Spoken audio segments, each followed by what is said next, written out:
FM.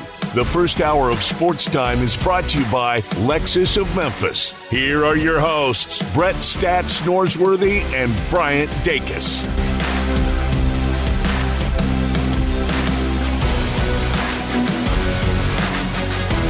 Welcome into Sports Time. Bryant and Brett with you on a Monday afternoon. Johnny Hill also with us producing. We've got a lot to get to, a ton to get to over the next 3 hours. Brett Norsworthy wasn't here with us on Friday. He's back with us today. But like I said, Johnny Hill producing. What, third day? We're keeping count now. Third day Johnny is producing for us. Johnny, you doing good today?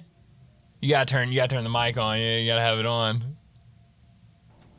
Oh, yeah, I'm doing good. I'm doing good. I know you're doing really good. But also, Brett Norsworthy back with us after a weekend in Athens. Brett, the result was not what we wanted, but how was your weekend?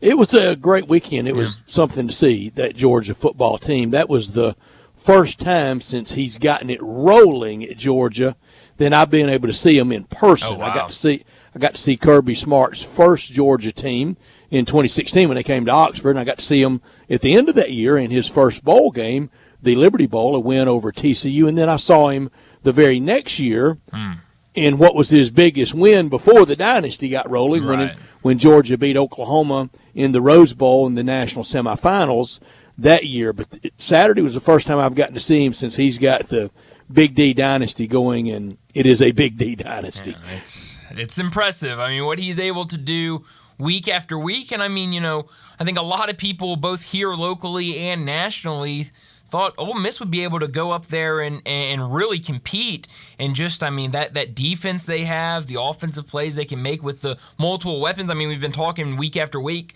Brock Bowers is out, and then you have somebody else step up, and you have somebody else step up. Their quarterback is starting to look more comfortable as the year's gone on. I mean, they're a very impressive team. They are, and they're loaded. They've got next man up at a lot of different positions. And that was senior night at Georgia, the last home game for them. Now they're on the road at UT and at Georgia Tech, and then they're on the road in Atlanta against Alabama in the SEC championship game, and they will be the designated visitor team. So I've seen Alabama and I've seen Georgia both, and I've had a lot of my friends ask me who's better. Well, I saw Alabama in September when they were very much a work in progress. Yes. It was a jigsaw puzzle. That was just a lot of pieces thrown out on the table, and it hadn't really started coming together then. Well, it is now. Well, I saw Georgia, last Saturday, later in the year, after they have been working some things out. And, right now I would say Georgia will be the favorite over Alabama in the SEC championship game, and I think they probably should beat them. I had Tennessee in the SEC championship game and Alabama, and it's already set Georgia and Alabama, and now Tennessee can just really wreck Georgia's year. There's a chance for both Alabama and Georgia to get in the playoffs. Yeah. It would mean Georgia winning out over Tennessee and Georgia Tech, losing to Alabama, Bama the SEC champion. They'll be in. They'll be one of the. Right. They'll be one of the four. And then Georgia then would need some upsets or an upset or two, sure, and they could be in. So it still could play out my preseason forecast of 4 teams, 2 from the Big Ten, 2 from the SEC, with Ohio State and Michigan, my 2 Big Ten teams, and that can happen. But as the season is codifying, time's running out for crazy to happen. It really is, and it hasn't seemed like we've gotten much crazy. Maybe the craziest part of it has been the kind of off-the-field things with Michigan, and Friday we kind of got the news of Jim Harbaugh. He didn't coach against Penn State, and Michigan still rolled against Penn State and really made it look easy. And the coach so emotional after the game. Yeah. I wanted to ask him. Harbaugh didn't die. No, he'll be back in a couple of weeks. If not, if they get something in, he might be back next week. I mean, who knows? But he very well could. Yeah. It sounded like from legal wrangling, they were trying to get him in there Saturday. But I know emotional. But that coach in about a 90-second post-game interview worked in 3 F-bombs and gave all the praise to Jesus Christ, his Lord and Savior. I think if you're doing that, you probably need to at least just go 1 F-bomb instead of 3, don't you? You just limit it a little bit. We don't have to eliminate it completely. Just limit it a little bit. I thought that was 2 instead of 3 or 1. Was rather much. I mean, a little bit, again, I'd like to tell him, not only did he not die, what he is accused of was 100% preventable by him. Yeah. He's you see that hotel over there that we can see from here. He's just sitting in that hotel room, watching the game. Let's don't make a martyr out of him. Let's don't make it like he just survived stage 4 liver cancer diagnosis. Yeah, when it seemed like Friday after that happened, and kind of going into the night, hearing a lot of people talk about that game, and then Saturday morning on both Big Noon and Game Day, it really seemed like a lot of people thought that not having Jim Harbaugh on the sidelines would hurt Michigan, but it really seemed like it almost gave them something more to play with. It almost generated that bulletin board material for them, and they completely rolled Penn State. But you're right. I mean, it was just that post-game, good for him, leading Michigan to a big victory. Good for Michigan. But who gets the win? So much. Ooh, good question. And that question about Rick Stansberry. Yeah. Or these first 2 games, does it go into Rick Stansberry tote board or under Coach Hardaway's? It doesn't matter, but where does it go? That's a very good question. I really don't know. I don't either. It might be a question for Dave Woloshin tomorrow when he joins us. I have no idea. It might be. And the weekend for the Tigers. Oh, man. Incredible. Brian, when the announcer said Friday night, and I bet you Mizzou's Sports Information Office has called that announcer and go, did you have to say that? But when he went full, they're clowning them. It was a moment or two of that game. Yeah. Maybe the year the Tigers with Josh, Penny's had big wins, though. Sure. Won at Thompson Bowling, last year. Yeah. So I don't want to go too over the top. But there was time in that second half of, oh, my, this is as good as the Tigers have looked in a long time. Yeah, no, they looked dominant and, really took care of business. And in that first half, it didn't look like they were going to be able to. I mean, and that's so tough. And I think that goes to show the veteran leadership on this. And also, I said this right when at the beginning of the season when we were talking about Penny Hardaway's 3-game suspension, when you're able to turn and say, hey, Rick Stansberry, you're going to have to take over for 3 games. That's pretty good spot to be in. And then you're able to lean on these veterans that you have out there. And you saw that veteran leadership. I saw it during the game. I heard Jason Munz this morning talking to Dave about it. There was one moment where I think it was Javon Quinterly maybe or Caleb Mills. One of them kind of started jawing with a Missouri player. And Jaquan Walton came over and grabbed him and was like, don't do that. Don't do that. We're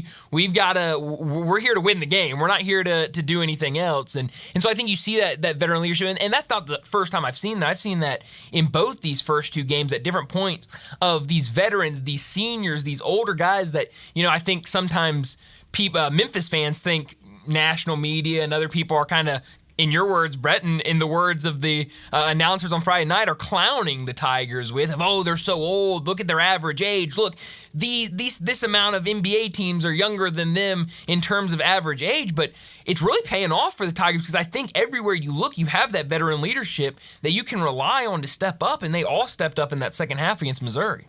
And all the forecasts from preseason about what would the Tigers do in that 13-game non-conference. It's really 11 games. I think most, no disrespect, already defeated Jackson State and got Alabama State coming up Friday night, but most had that in the left-hand column.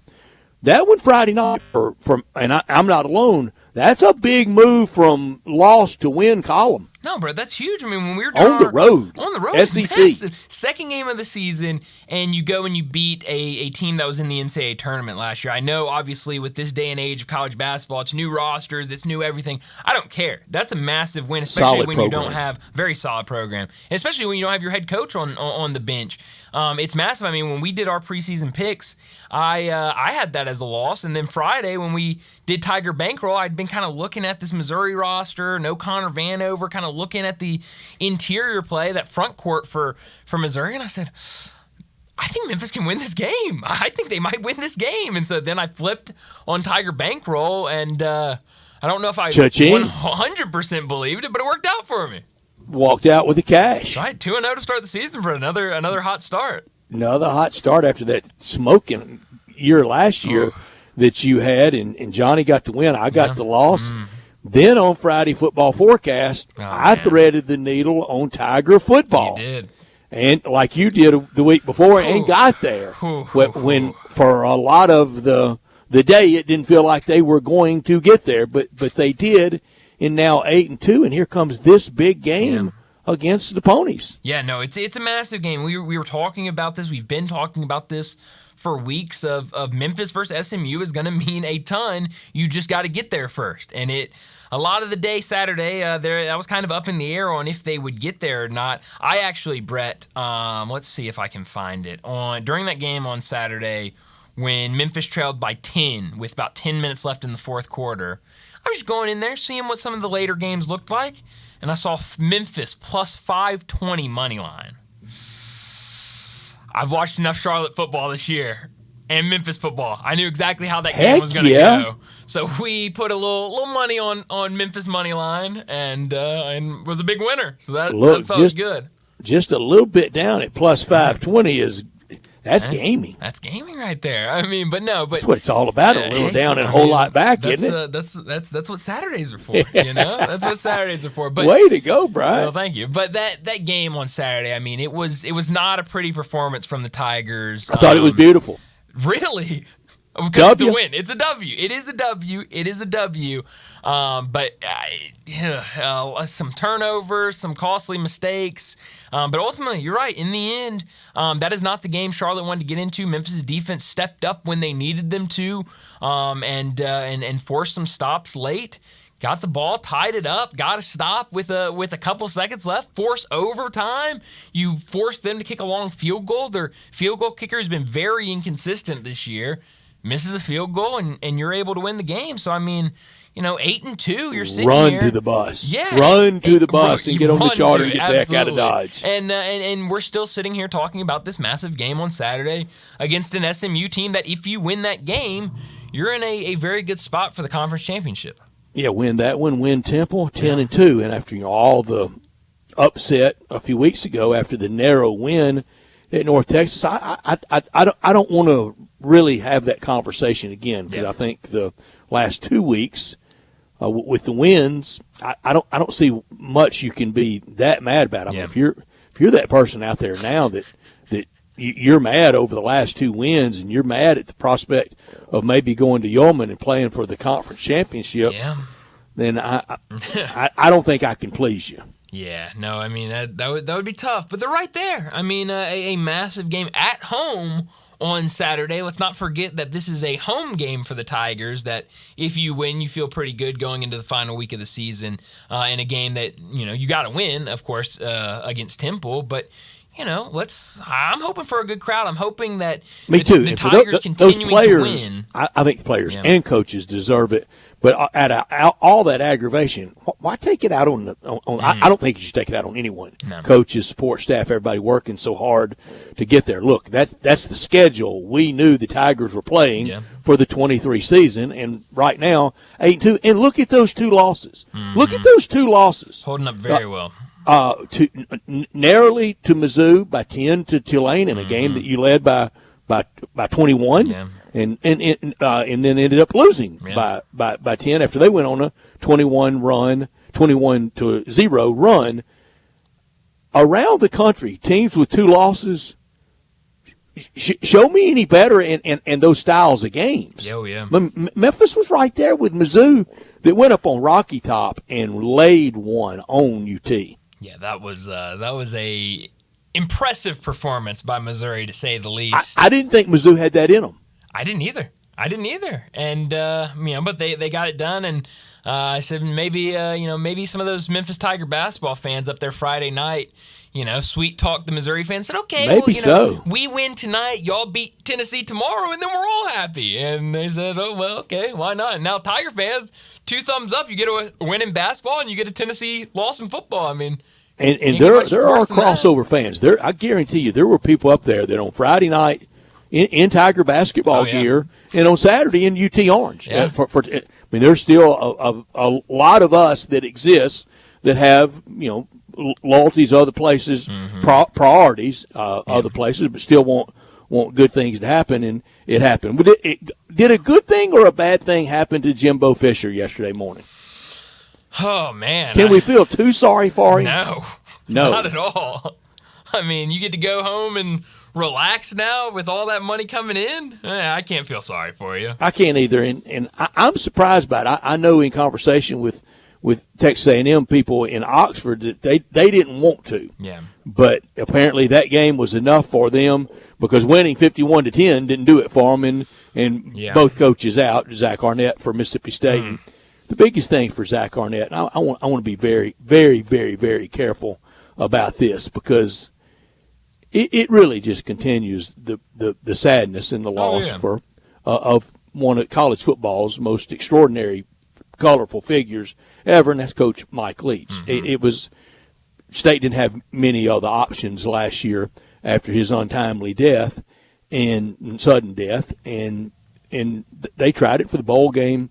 It worked out. Now it hadn't. And now they're going to go hire another coach. But I don't want to in any way sound gleeful about that because it's still very sad, and it all started because of a very sad loss. Yeah, and it's, kind of surprised me loss this morning. No, not at all. A way more tragic loss than any sports loss. But, it surprised me this morning that they made the decision in season. It seems like that's kind of the new trend nowadays. Everybody wants to get that head start on this portal opening. Yep, that's exactly right with the transfer portal. So, surprising, but I guess it really shouldn't be. But definitely, from start to finish, it's been sad at Mississippi State for about a year now. But let me set up today's show before we get to top and not top story of the day. A lot to do today. 3:30, Jonah Dillon, the Tiger football beat writer for the Commercial Appeal, will join us, talk about that win against Charlotte on Saturday and this big game this weekend at home against SMU. 3:45, we'll talk some Tiger basketball and their big win on the road at Missouri Friday night. 4 o'clock, David Cobb from CBS Sports will join us. We'll talk college football and college basketball with David at 4 o'clock. 4:30, we got to get to our Sissy's Log Cabin. Look back at the weekend in the SEC. 4:45, we'll get to big number of the day. 5 o'clock, DeMichael Cole, the Grizzlies beat writer for the Commercial Appeal, will join us to talk Grizzlies. A 1-1 weekend for the Grizzlies. Lost the game Friday night during the in-season tournament. But and a new T-shirt. Yeah, new T-shirt. That's right. I didn't know what you're talking about for a second, but now I know because everybody right up there would take that for data. Everybody is making that T-shirt now. I've seen probably 5 or 6 different styles for that T-shirt. But lost that game. Do me a favor. Don't buy me one. No. You don't have to worry about that, Brett. I will not buy you one. But you get the rant game on Friday night. A win yesterday in LA against the Clippers. So we'll talk Grizzlies at 5 o'clock with DeMichael Cole. 5:30, we'll get to our Ruth's Chris Monday Night Football pick and preview. Also, our Big Four quarterbacks all time for both Denver and Buffalo. We'll do that at 5:30, and then at 5:45, we'll wrap up today's show like we always do with Taco Bell Crunch Time. Let me remind you, we're in our Family Leisure Studios where family and fun come together. The Overstock Sale. Family Leisure needs your help to clear out their overstock inventory. Select patio sets up to 50% off. Play gyms under $2,000. Extended sale pricing on all in-stock hot tubs and swim spas. And the winter pool closing items are now up to 30% off. Pool tables and game room items up to $700 off their in-stock items. Family Leisure also has saunas, massage chairs, arcades, and theater seating, all with free delivery and special financing. It's still available, but only at Family Leisure, 2120 Whitten Road, just north of I-40. He's Bryant. I'm Brett. Our producer is Johnny Hill. We're Sports Time, and we're with you until 6 o'clock, and we want you to be a part of it at 901-360-8255. Give us a call. Give us a text. This hour of our show brought to you every day by Lexus of Memphis, the one and only Lexus dealership in town at 2600 Ridgeway and online at lexusofmemphis.com. Great offers on the remaining 2023 models. The 2024s have taken over, and always special leasing options. Drive in luxury and confidence knowing that every new Lexus comes with complimentary first and second Maintenance Services. Call them at 901-334-9673. Happy Thanksgiving from everyone at the one and only Lexus dealership in town at 2600 Ridgeway. Stop by there and put yourself in the driver's seat of the all-new 2023 or 2024 flagship LS500, and you'll be looking and driving in style. When you purchase a Lexus, you get top-of-the-line engineering and design, and they make for the luxury driving experience. Online at lexusofmemphis.com. Experience amazing at Lexus of Memphis. Top story of the day. Well, Brett, my top story of the day is the weekend for the University of Memphis athletics. I mean, it was a Spoiler fantastic alert, it's going to be mine too. Oh, man, what a weekend it was. It started off on Friday when the basketball team beat Missouri 70-55. Just an unbelievable game from the Tigers, and really an unbelievable second half. They held Missouri to about 19% from the field in the second half. Missouri just could not get anything going, and the Tigers basketball team gets a big win. That goes into Saturday when the football team beat Charlotte in overtime 44-38. That night, the women's soccer team beat LSU 2-1 to advance to the next round of the NCAA tournament. Today, the women's basketball team is in Knoxville for a massive matchup against 15th ranked Tennessee. That tip off at 5:30 on SEC Network Plus. And it was announced earlier today, the men's soccer team has made the NCAA tournament, and they will host SIUE in the first round. We're thinking that game might be Thursday. It has not been announced yet, but some rumors are coming out it might be Thursday. So what a weekend for the University of Memphis, from football to basketball to soccer, women's basketball, everything. It really was a good weekend. My top story, has it ever been a wilder 21 hours for Tigers football and basketball in their history? Down 14 in the first half versus a very good Mizzou team in a hostile arena. And then a beatdown that the announcer described it as really just embarrassing. Missouri clowning them. Clowning them. Mizzou with only 18 made two-point field goals for the game, 21% from three, just shut their water off in the second half, and it was a defensive showcase. That defense can be there all year like that. Yeah.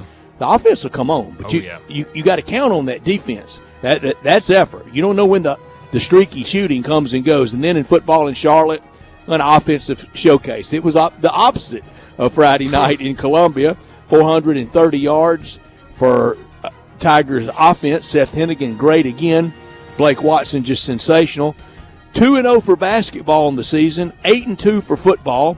Basketball at home Friday against Alabama State, and then football Saturday against SMU.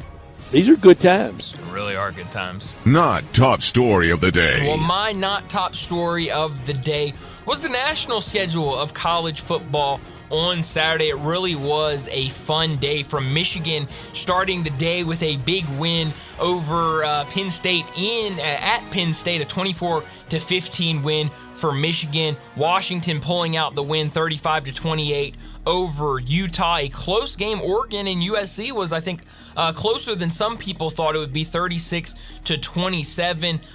The Missouri game that you talked about earlier, 36-7 win for Missouri. I did not see that coming at all. It really surprised me because I flipped over a little later and they were already up, and I was like, wow, this is incredible. And then the night game, Georgia with just a massive win over Ole Miss, 52-17. They scored double digits in all four quarters, and really just kind of asserted their dominance. I think part of it is Kirby Smart is able to go into the locker room every week after these college football playoff rankings and say, hey, look, we're back-to-back national championships, and they don't think you're good enough to be number one. We've shown year after year that we're number one, but they still don't think it. And so let's go out and prove it. And they really proved it Saturday night. I didn't see that one coming when we made our picks on Friday Football Forecast. I took Ole Miss plus the 10.5. I thought it would be a lot closer, and I was wrong. Georgia really, really asserted their dominance Saturday night.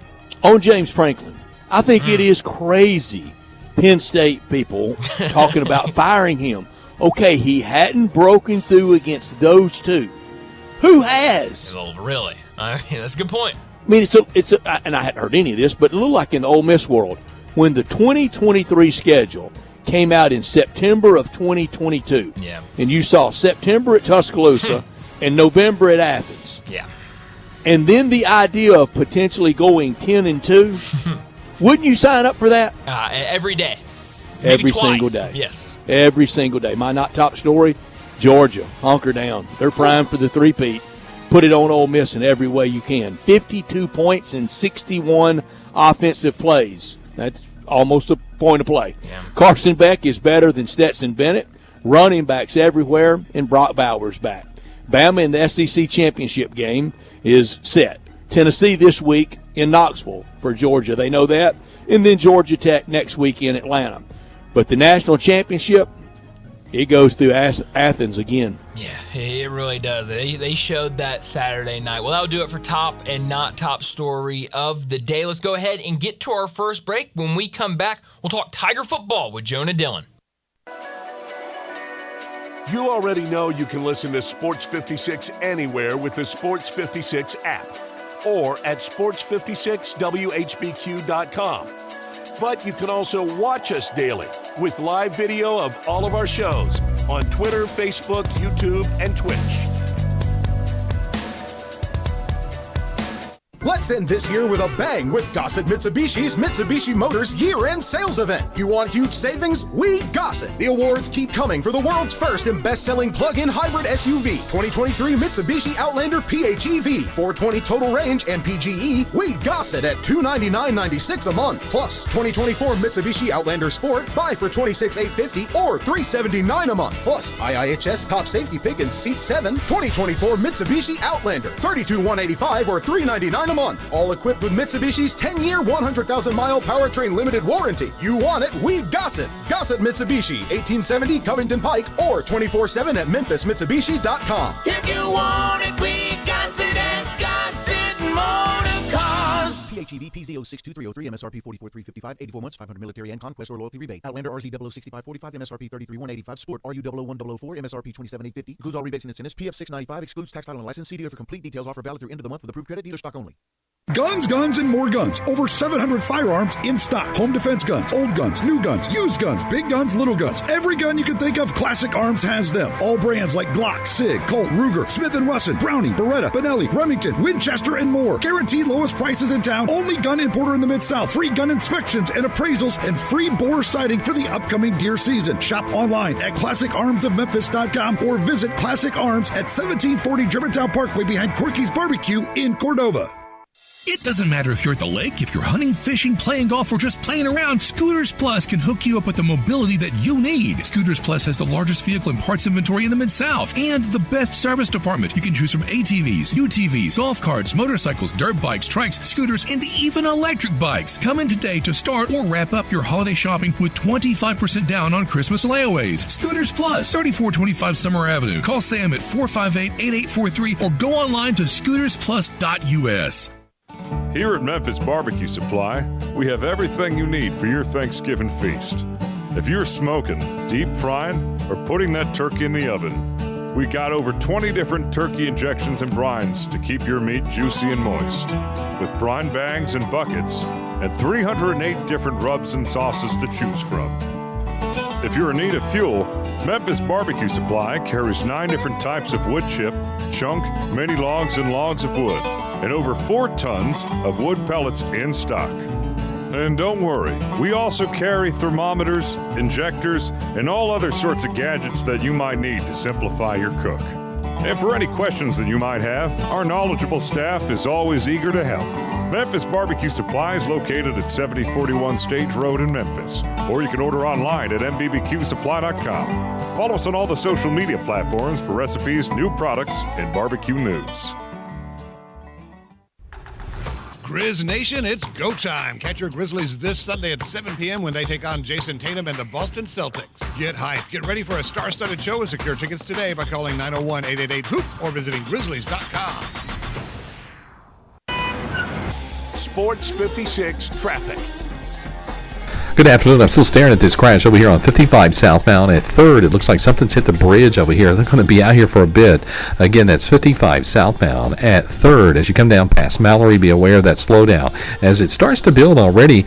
Going outbound on Sam Cooper over here around Perkins. Had an earlier crash. It looks like they cleaned it up pretty quickly on 385 Billmores Parkway around Riverdale. Hey, get rid of that old junk car right now by calling Memphis for junk cars. That number is 901 area code 258-8999. I'm Commander Chuck with your on-time traffic.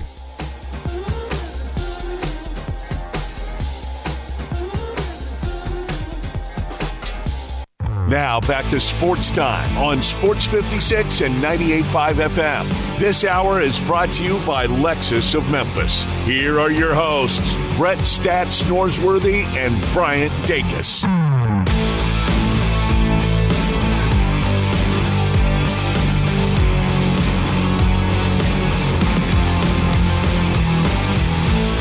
Welcome back into Sports Time. Bryant and Brett with you in our Family Leisure Studios, and joining us now to talk Tiger football, talk about that win over Charlotte on Saturday. Jonah Dillon from the Commercial Appeal. He's the Tiger football beat writer. He joins us now. Jonah, thanks so much for joining us. Tell us a little bit about what you were thinking in that game at Charlotte when the Tigers, not once, a couple times, went down by double digits in that fourth quarter. It really took everything from the Tigers to come back and win that game. Yep, and as a lot of people would say, just another week for Memphis Tigers football. Before the game, we were talking to some of the people around the Charlotte program, some of the beat writers and people who even work for the team, and they were thinking, oh man, Memphis is one of the best teams in the conference. They're coming in here, and Charlotte is kind of overmatched. Mm-hmm. And I said to them, have you guys watched Memphis play this season? And Memphis has won all those games, and I'm sure we'll get into that. But I told everybody who would listen, I think this is going to be a close game, just because it always is, right? And lo and behold, we needed overtime. It was crazy. It was back and forth. Obviously, it comes down to a field goal at the end of regulation. If he misses that, Tanner Gillis misses that kick, then that's it for Memphis. Yeah. And they put themselves in that position. But as Ryan Silverfield has said, I think after every game, or at least every recent game, we found a way, and he's not lying. He found a way. He was not telling you an untruth. And I texted you yesterday, Jonah. I really believe this. You may be covering one of the more fun, wild stories around college football. The record speaks for itself. But if people didn't know that and didn't know of some of the simmering discontent around being 8-2, I think it would surprise them. I don't want to rehash all that from 2 weeks ago after the North Texas game, but really those people now are on an island to support their team. They've got to be out there Saturday against SMU. I don't know how you can discern, well, I'm here to support the players, but I'm mad at the coach. I mean, unless you're going to carry a sign and go, I'm only here for the players, I can't stand the coach, how are people going to know it? And I don't want to get too political, but I've heard it before of I'm against the policy, but I'm for the troops. You can't have it both ways. You got to be for all of it or none of it. Yeah, it's been crazy. I think people are. I even had a text today from one of my friends saying, I looked up Memphis' record and I saw they were 8-2, and I was shocked based on how I see you interacting with fans on social media about the team. Yeah. I would have thought that they're having a terrible season. But it's been a roller coaster, right? Every game is crazy back and forth. They've trailed now in 8 straight games at some point.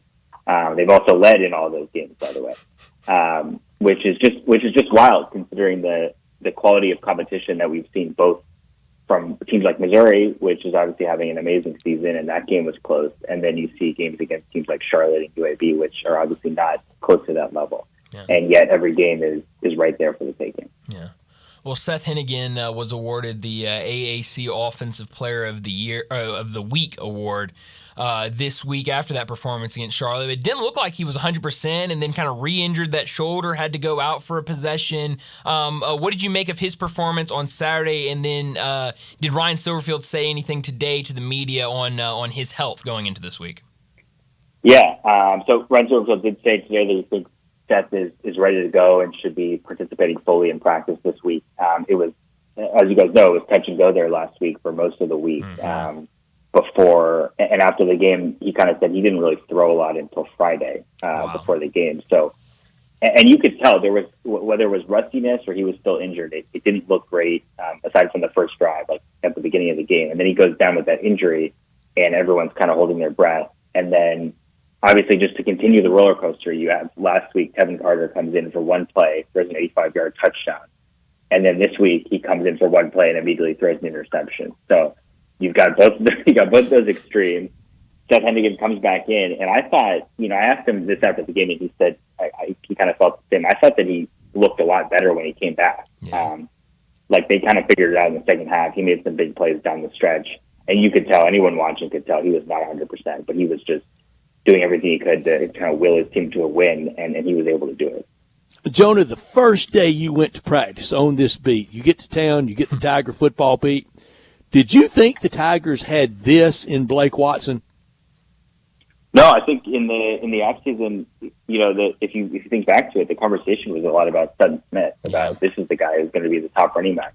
And Sutton Smith has looked good this season, right? He hasn't been a huge featured back, but he's made some might plays. Need more touches. Yeah, and I think he probably does. But Blake Watson has been really good. Obviously, the fumbles around the goal line. It's kind of a crazy step. 3 fumbles, I think, inside the 5-yard line this season. Wow.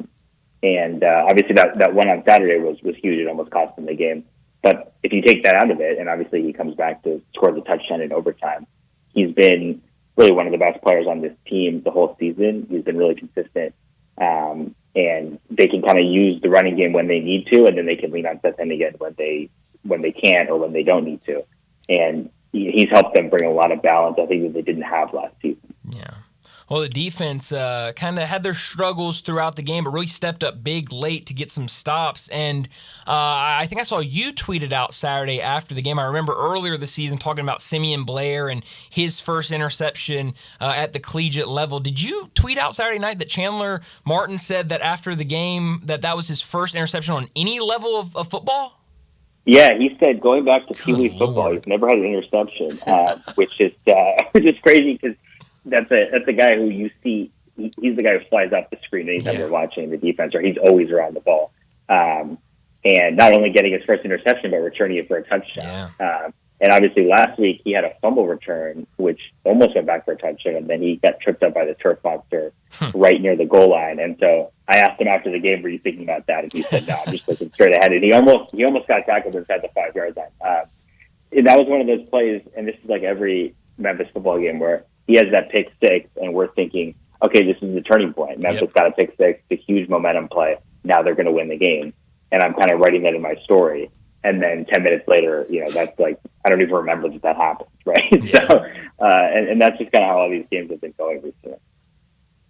You have probably set the world record in a first year on a beat of rewrites. Yeah, I keep saying this. Like, I really, at the end of the season, I need to publish a story that's just all my versions of instant stories that didn't happen. Because in the last couple of weeks, like, I've had a story, especially like in an overtime game, right? Like, I have a story ready to go if they lose the game, or if Tanner Gillis misses that kick, and then if they lose in overtime. And that document on my computer has just grown and grown all season, because really since the first 2 games of the season, that's it. Every game has been contested in the second half. And there's been a point where it's like, wow, Memphis is either going to lose or going to win this game, and then they do the opposite. So starting with that Navy game, right, they get a stand. Navy comes up a couple inches short with 10 seconds left in the game in the Memphis red zone, right? So obviously I had to have it ready to go if Navy had scored there. And since then, it's just been like that every week. So, it's definitely gets my heart racing a little bit near the end of these games. And you have nailed it. I've heard all my life, Jonah, play for something that matters, win games. Well, they've done that, 8-2, playing for something that really matters Saturday against SMU. And this is not my heart talking. SMU with 2 losses, the Tigers with 2 losses. I don't want to spend a whole lot of brain power on comparing those, but I'm saying losses to Mizzou and Tulane are better than losses to Oklahoma and to TCU. What do you say? Yeah, I think it's tough because you have to factor in SMU has played a really low level of competition within the conference, but at the same time, they've blown out almost every team they've played. Like it hasn't even been competitive. Last week against Rice, or a couple weeks ago against Rice, they played in a close game. Besides that, they've just been destroying these teams. And it has been impressive. Obviously, we'll see what happens against Memphis. You would expect that to be a closer game. And given that Memphis is playing in it, it should be a close game regardless, right? something will happen at the end of the game and that'll decide it. So I think, it makes sense that SMU is favored in this game based on how they've played, based on how well their offense has been running, and Memphis' defense has obviously been struggling a little bit in the past couple weeks. And those games, both teams, the losses are a long time ago, right? The TCU and the Oklahoma games were all the way at the beginning of the season for SMU, and Memphis' last loss came 4 games ago. Yeah. That is a really good point. I got 2 more quick questions for you, Jonah. We were talking about injuries earlier with Seth Hennigan. What is the update on Demir Blankenship, a scary-looking incident late in the game against Charlotte? Yeah, that was a really scary moment. It was really good to see after that he was down for a while on the field and then walked off the field and was doing okay in the locker room after the game, to be able to celebrate with his teammates. And Brian Silverfield said today that he thinks he'll be able to go this week, assuming he keeps clearing whatever the protocols are. There's a lot of injuries. I mean, I had to make a list before the press conference this morning to make sure I checked them all off, and I didn't even get to ask about all of them in the post-game press conference because the entire left side of the offensive line was out on Saturday. So Jonah Gamble, who's the left guard, and Mac Pounders, who's the left tackle, both day-to-day. So we'll see. Gamble has obviously been out for the last 3 games, but kind of trying to work his way out, and Pounders was out for the first time on Saturday. And then a big one that I think obviously went under the radar because there was so much going on is Brandon Thomas left the game with an injury. And that was the reason that Blake Watson was in there at the end of the game, because Brandon Thomas has been the goal line back for the past couple of games, and he's done really, really well as the goal line back. And I think one of the reasons that he got that job was because Blake Watson has fumbled inside the goal line. And then he goes out of the game, so they give the carry to Blake Watson, and he fumbles. And that's just one of those crazy things that happen. And so if he's not back, it'll be interesting to see if they continue to go with Blake Watson or if they give it to somebody else when they get near the goal line. That's a lot of injuries for his team. Seems very banged up right now, but it should be a really fun one Saturday afternoon against SMU. Jonah, thanks so much for joining us, and we'll do it again next week. All right, appreciate you guys. Thanks, Jonah. Jonah Dillon from the Commercial Appeal on all things Tigers football beat in one of the wildest Tiger football seasons of the year. Appropriately, this one should end in New Orleans, shouldn't it? I mean, it should. One way or the other, that's the perfect town for this kind of season to end in. Oh, man. I saw that he mentioned they've trailed 8 straight games. I saw that in his story on after the game, and I was like, 8 straight games they've trailed. And that's incredible. And the fact that they have found ways to win all of these games is really impressive. Could end in New Orleans, either drown your sorrows or have a heck of a good one way or the other, Brett. Conference championship party. Good place to have a party, and good place this time of year for any catering need for office parties, office get-togethers, church groups, anything like that. Jason's Deli. Let them take care of all the catering for you. This is a time of year you don't want to be stressed, and you don't have to be stressed at all with this. Same day and last-minute orders welcomed. That's when they have it down. That's when they really shine, is when you think, I haven't gotten it done right. They excel. Professional setup included with delivery by their delivery drivers who have food handling permits, house accounts available, and all the food's good and good for you. Low delivery fees, vegetarian, gluten-sensitive options. Start your day fresh with the breakfast options or lunch or dinner. All 3 meals, they can take care of it for you at Jason's Deli, and they will. Dine in, to go, or delivery. Wholesome food forever. It's a family thing. And the breakfast options, the Sunshine Breakfast Box, the Hot Wrap Breakfast Box, the hot meals like the Pasta Feast, the Plain Jane Potato Bar, and in all the locations like Ridgeway Road, Poplar and Highland, Olive Branch, and Cordova, you have that great salad bar. Over 30 items to choose from there for you to prepare it however you like. The salads on the menus, just outstanding, like the Mesa Chicken Salad, the Chicken Club Salad, the Chicken Caesar Salad, and my favorite, the Taco Salad, and all the soups, the breads, the spreads, the cheeses, everything that you would want. And in those locations like Ridgeway Road, Poplar and Highland, Olive Branch, and Cordova, complimentary ice cream, plenty of organic food to choose from, and trans fat free, where it's all about choice at Jason's Deli. You can build your own. You'll be delighted however you get it at Jason's Deli. Plenty of organic food to choose from, and again, catering anytime, anywhere, 5 to 5,000 for this time of year when you're going to have a lot of people in, and you're going to be going to a lot of events. Check them out online as well at jasonsdeli.com. Well, let's go ahead and get to a quick break. When we come back, we'll talk about the Tiger basketball team and their big win Friday night against Missouri. That's next on Sports Time. Start your day with Sports 56 Mornings with Greg Gaston and Eli Savoy. Weekday mornings from 7 to 10, right here on Sports 56 and 98.5 FM. As you know, the holiday season is fast approaching, and as you also probably know, 117 Prime, Memphis's premier dining destination, now has its menu available for takeout. Now, far be it from us to ever suggest that somebody could, theoretically, order a full dinner from 117 Prime and then pass it off as their own cooking at a holiday meal. We all agree that doing so would be unethical. It would be just plain wrong. But think about how much effort you could save by having 117 Prime make dinner, and then you get to reap all the rewards. Again, it would be wrong. Roofs, roofs, and more roofs. Chris Price here with Metro Builders. Is your roof leaking? Do you have mold stains on the ceiling of your home or business? Is your carrier denying your claim or offering a repair simply because they don't have enough documentation? You need a contractor that performs work for insurance claims for policyholders each and every day, and Metro Builders is here to assist. Call Metro Builders. At Metro Builders, we provide free estimates, consultation, and claim repairs. Metro Builders' process of arriving, inspecting, diagnosing problems, and estimating is second to none, commercial and residential. Our team of Hague-certified technicians are standing by to assist you with providing estimates and photos to your carrier to document your loss. All you owe is what your policy states. No large fees on top of the final scope. We use high-grade materials and are certified by companies like Atlas, CertainTeed, Owens Corning, and Mulehide with labor warranties up to 50 years on all of our jobs. Metro Builders provides roof repairs across the Mid-South. Call Metro Builders to schedule your inspection free. Call me. 901-375-1717. That's 901-375-1717.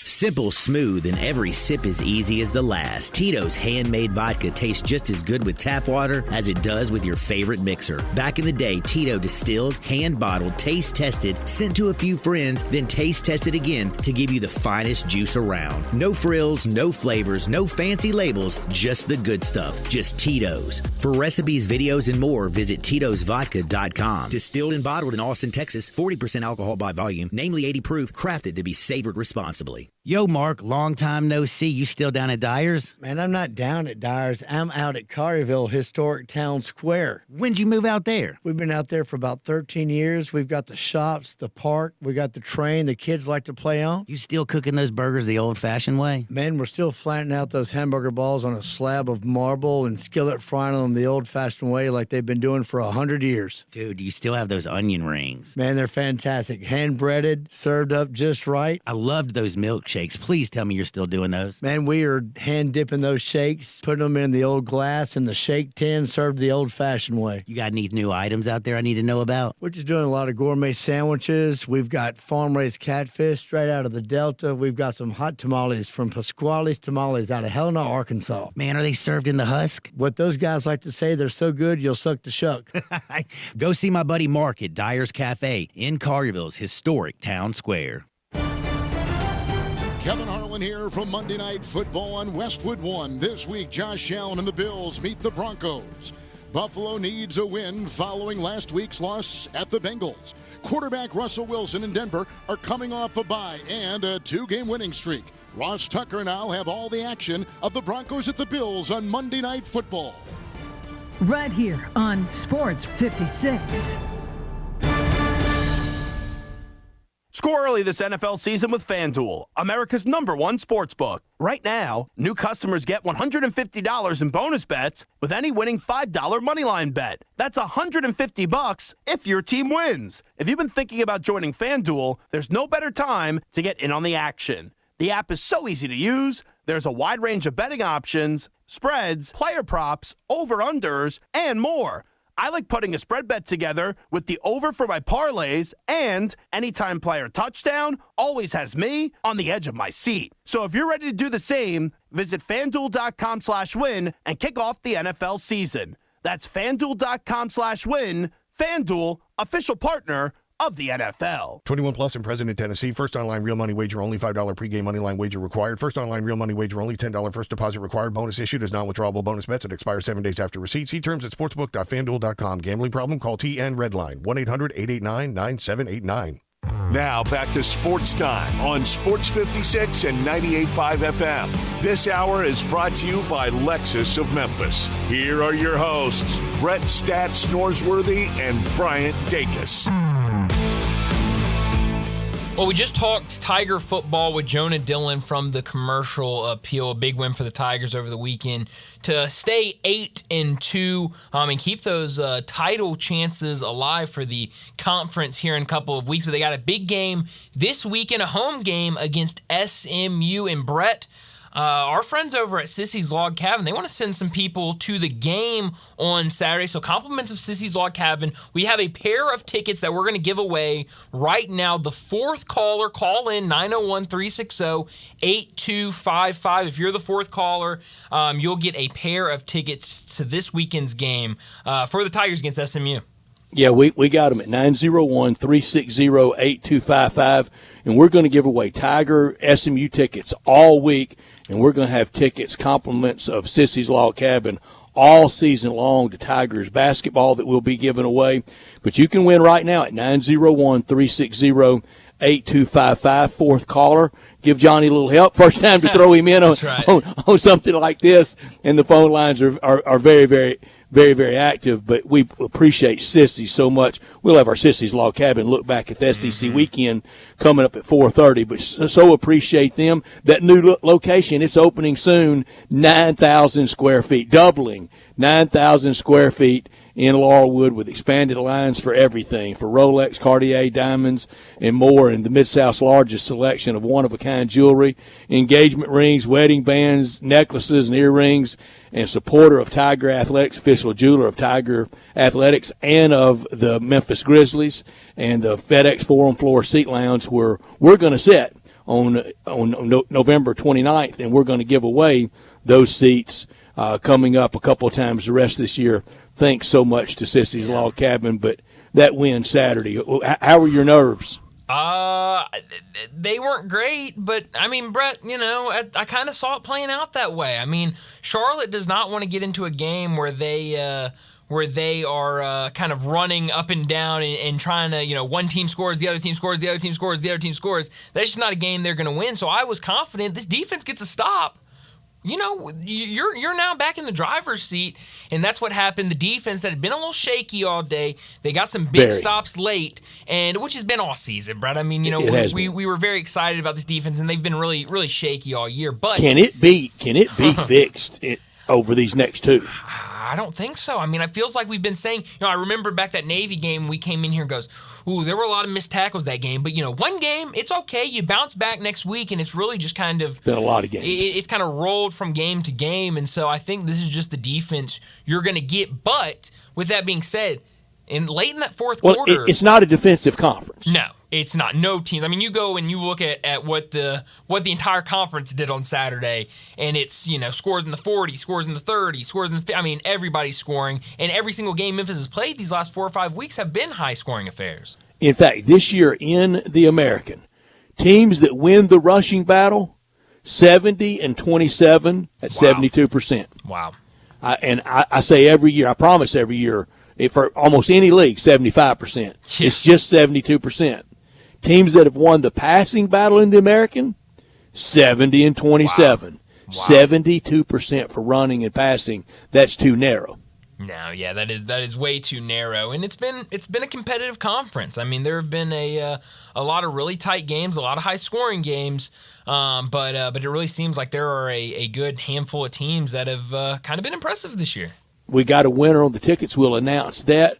And just like that, we're going to give away 2 more right now at 901-360-8255. How about to that? The first caller. First caller. Yeah. We're not going to make when Johnny work as hard this time. When Johnny gets clear with that caller, we'll take the first caller. So if you didn't win in that round, you can win right now, 901-360-8255.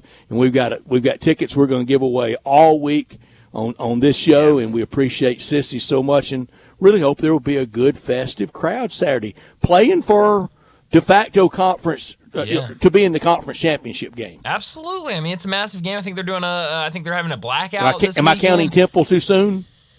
No, I mean, no, because you have to win this game against SMU. This is a must-win game against SMU if you want to go to that conference championship game. You can't lose to SMU and then go beat Temple and think you're going to be in the conference championship game. That's not going to work. You have to beat SMU. So it's a huge game, and I think you feel really, really, really good if you win this game this weekend. So it's a massive game, and thank you so much to our friends at Sissy's Log Cabin for getting us hooked up with some tickets to give to listeners. That's great. But we need to go ahead and get to a break, and when we come back, we're going to talk college football. We're going to talk college basketball with David Cobb from CBS Sports. We'll do that next on Sports Time.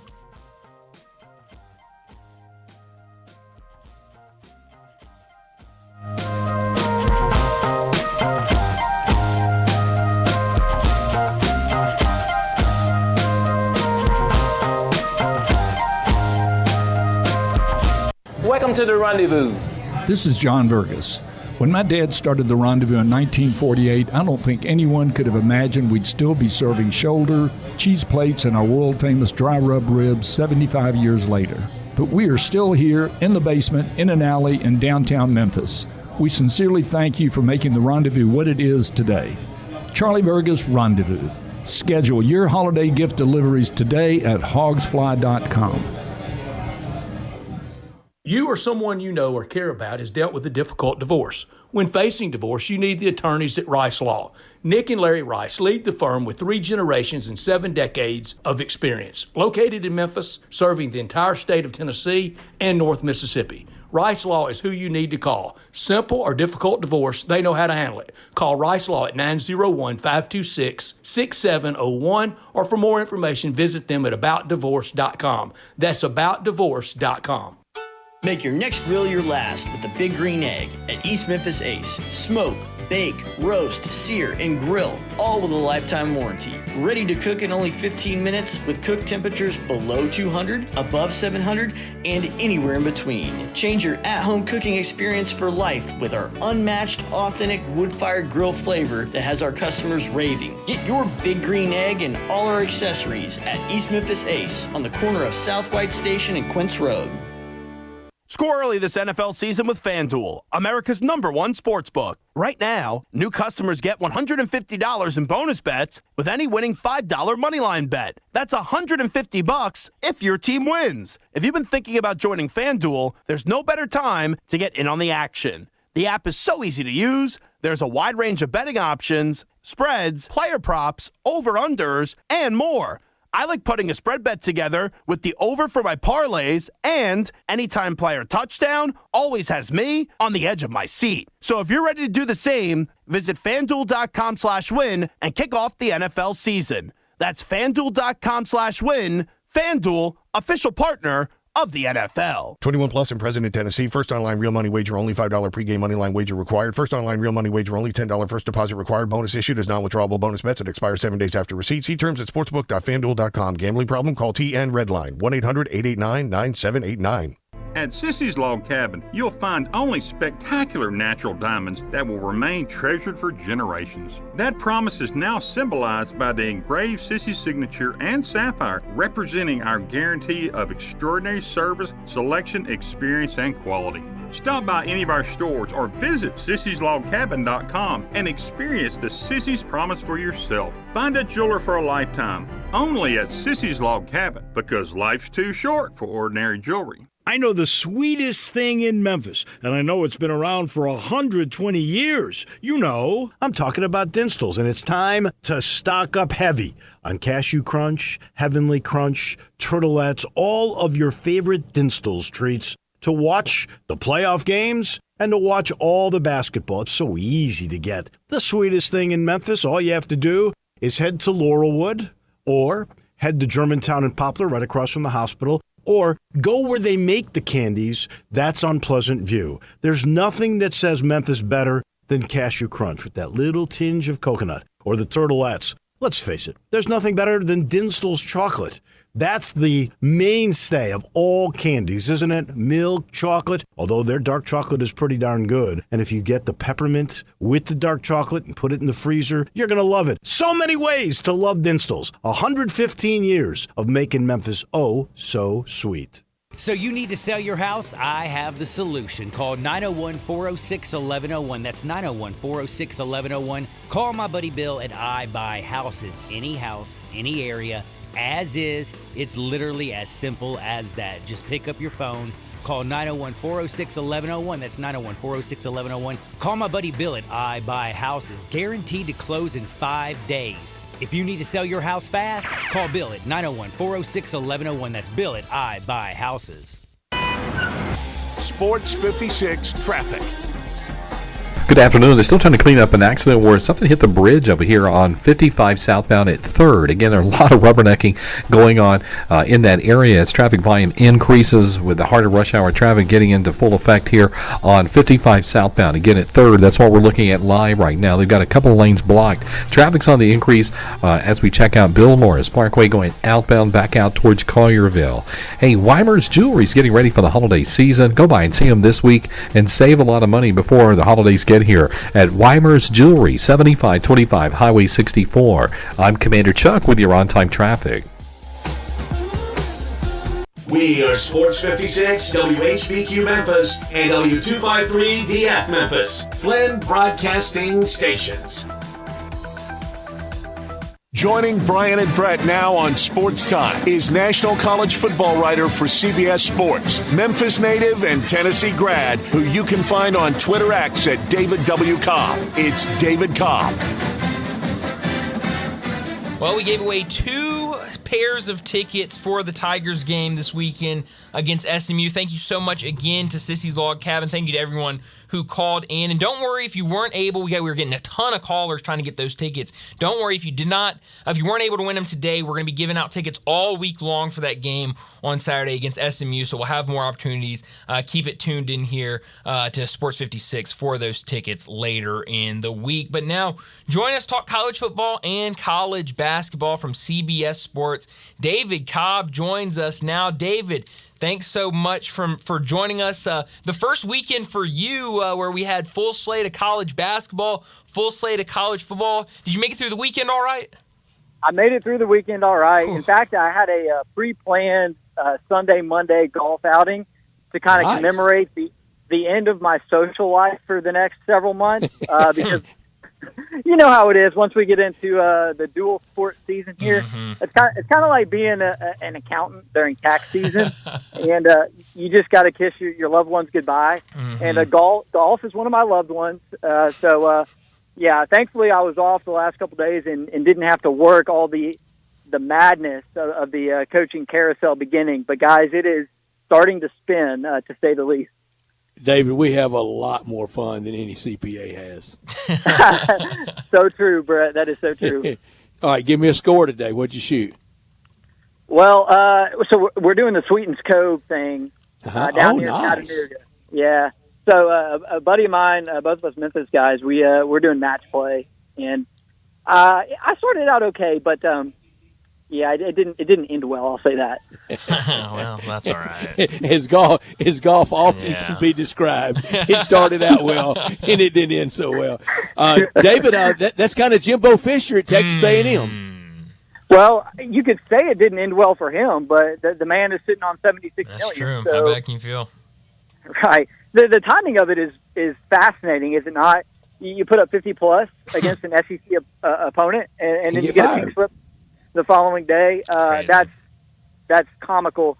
But the whole thing was, from the start, the contract that he was given, and then the results that he proceeded to post with what a lot of people would argue might be one of the most talented programs in the country. I mean, the only season in which Texas A&M lost fewer than 4 games under Jimbo Fisher was the COVID year. And a lot of people are going to put an asterisk next to that one anyway because of just the peculiarness of that year. So, yeah, what a disaster for the Aggies, and it's a bad look for college sports too when we're talking about a $70+ million buyout. I mean, it is what it is, right? Like the Aggies want to pay it, and the oil is up, and then their boosters can afford it. Like that's great, like good for them. But people looking at this who don't like college sports, who have an axe to grind with the finances of the industry, boy, that gives them something to sink their teeth into, because that is an exorbitant amount of money to make the man go away. Yeah, and not one of them's paying one thin dime for it, nor anybody else that can't afford it. And all that, I saw a thing today, was how nice would it be if all that money went to pay, the general clientele faculty at Texas A&M. In a perfect world, that would be a great idea. But you know what? Those people didn't donate to that fund. They donated to the 12th Man Fund, that is an adjunct of athletics, purely, wholly, simply, is for sports. They know it when they give it. That's what they want to donate to. Yeah, that's the finances of college sports. Nobody's ever said it makes sense or that it's the most morally upstanding entity in the world. But look, I mean, obviously at the end of the day, sports do way more good for universities than they do bad. It's just for the folks who are looking for a reason to dislike this industry. There it is. What can we do? What can we do in this era to make some of these coach contracts and the buyouts just a little bit easier in the stomach? I mean, one of my ideas is we need to start writing clauses in their deals to where if you get fired, 20% of your buyout goes into a collective or something. That way, like when Jimbo gets fired, yeah, okay, he's still doing fine, but at least maybe in that scenario, the players would get a little bit of that too. I don't know that we'll ever get to that point, but wow, what a and just bringing it back to the field. I mean, where does Texas A&M go from here? I mean, there's there's going to be no shortage of. Who would be your number one choice? Well, I think they need a coach, not a recruiter, because sure, I mean, Jimbo recruited well, and look what he did with it. Absolutely nothing. And in this era, I think the money that Texas A&M has takes care of the recruiting to a certain extent. You could get a dud recruiter in there, but because your collective is in such great shape, you should still be able to sign a top 10 class, even if you're not out there burning up the trail, just merely because of the finance. And so from there, you need somebody who can coach them up, who can get the most out of a roster. And so, if they whiff on the big ones, right? Like if they go after Urban and they go after Lane and it's a no, right? Like, why not a Jeff Traylor at UTSA, who's proven he can win, who's proven he can maximize just a talent. coach, just a good, solid coach. Yes, Chris Kleiman at Kansas State is another one that comes to mind. Well, absolutely. He was in the running for Georgia Tech last season. He ultimately kind of turned that one down due to the fact that he wanted to see it through with Tulane. I don't think that's the worst option. Is it the most attractive option? No. I think what maybe marries the two ideas the best would be Mike Elko at Duke, right? He was the former Texas A&M defensive coordinator. He is shown to be a head coach who can do a lot with a little at Duke, which is a difficult place to win. I think Elko would be a really satisfactory hire. He's not going to be a Dion. He's not going to be a Brian Kelly in terms of the a Lincoln Riley in terms of the headlines, but I think he would go to Texas A&M and consistently have them in the hunt, which is something they fell well short of under Jimbo Fisher. Since 1998, 2 10-win seasons. That's it at Texas A&M. Forever they've casted about trying to find the rainmaker, the perfect coach, and really back to Coach Bryant. That what they're most famous for is Johnny Manziel and Bear damn near killing all of them. That's it. That's all A&M's ever done.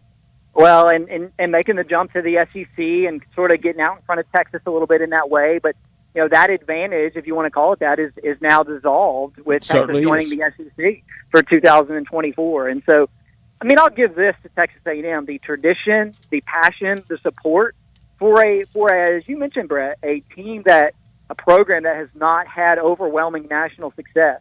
It's South Carolina with a big fancy stadium. well, right, but in that state where there are so many other options, Texas Tech, Baylor, TCU, Houston, the list goes on in terms of schools in that state. For them to have the support, the resources, the backing, the packed stadium that they do without the historical success is incredible.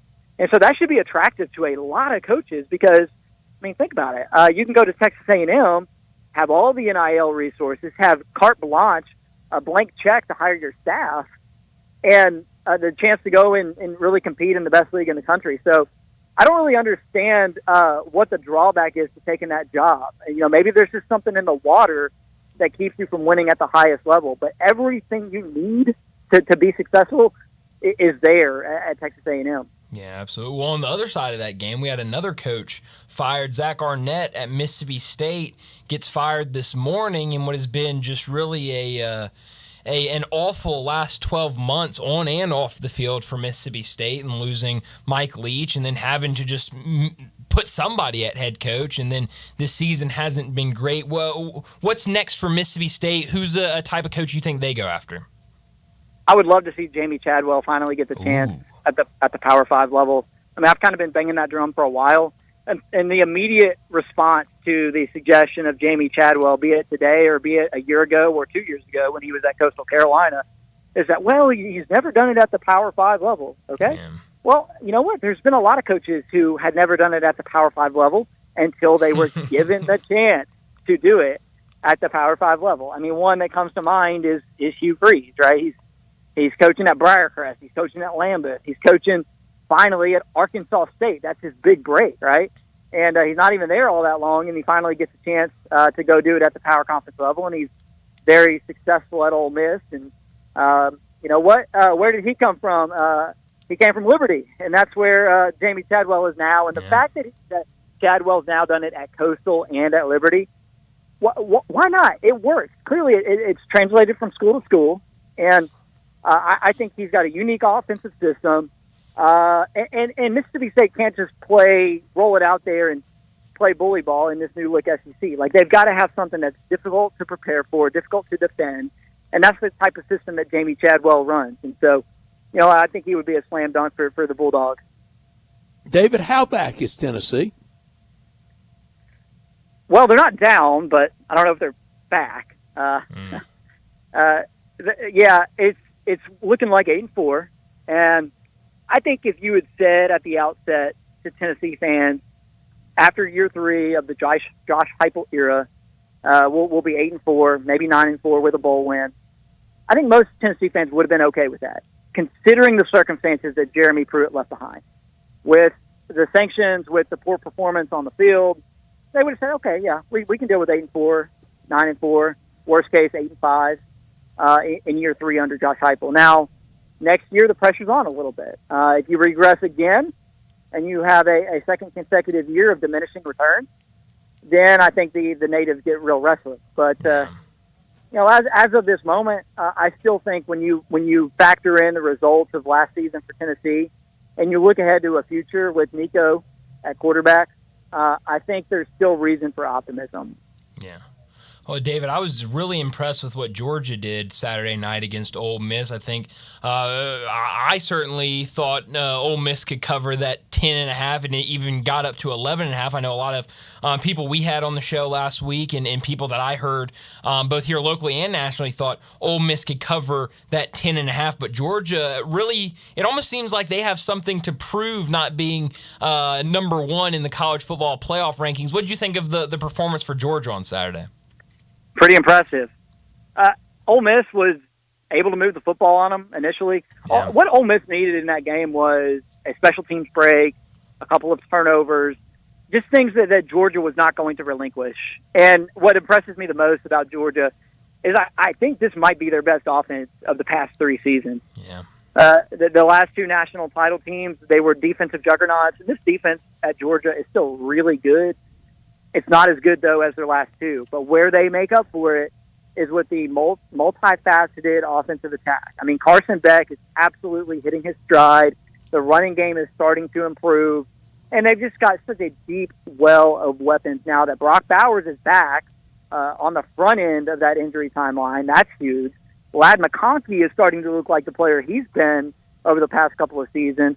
And then, by the way, we got Rosemi Jackson, and we got Robert Thomas and Dominic Lovett, and our backup tight end, Oscar Delp, would be a starter for 95% of teams around the country. So that's what stands out to me about Georgia is the multifaceted, dynamic offense and the way that group is starting to hit its stride. Yeah.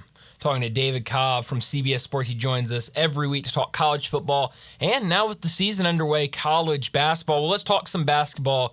David, and here locally, a lot of people excited after what the Tigers did up in Missouri against the Missouri Tigers Friday night. What did you make of that performance? Down in the first half, really looked like they couldn't get much going early in the game. Missouri, a sold-out crowd, was really feeding off the energy, but the Tigers, the Memphis Tigers, that is, really turn it around in the second half and get a massive win on the road. What did you make of that?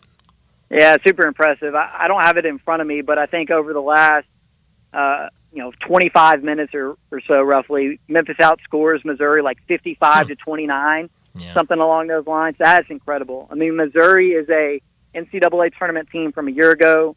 You're at their place.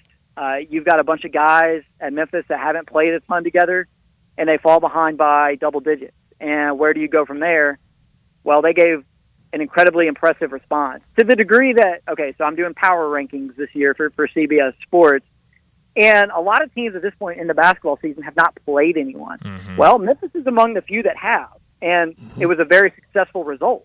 And so when I go to do that power ranking, based off what we've seen from Memphis so far, small sample size, I don't know how you keep them out of the top 10 or top 15 maybe.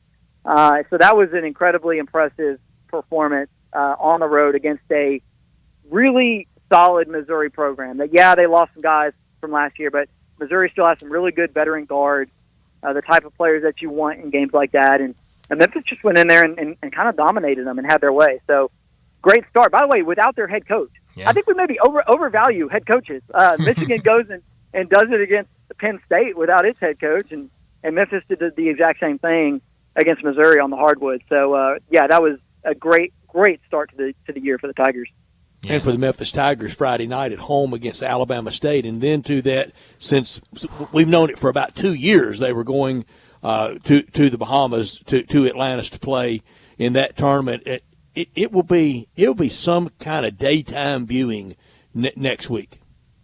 Yeah, it's a great time of year in college basketball when we actually start to see these teams play quality opponents. And then you begin to get a read, and Memphis has a leg up in that field because they already played a game away from home against a good opponent, and they're going to be riding in with some confidence because of their results in that setting. And so, it's great. It's all still so important, though. Memphis cannot for one single second rest on its laurels because, as we've covered multiple times, the AAC is going to be a bit diminished without Houston, and that just places an even greater premium on these non-conference tournaments and these non-conference games. And so, good start, but don't for a second sit and enjoy it, because the moment you do, the chances to build your resume start to slip by. Any way the AAC could have 3 teams in the tournament? Yeah, maybe. I mean, if UAB just beat Maryland on a neutral. But lost to Bradley opening night.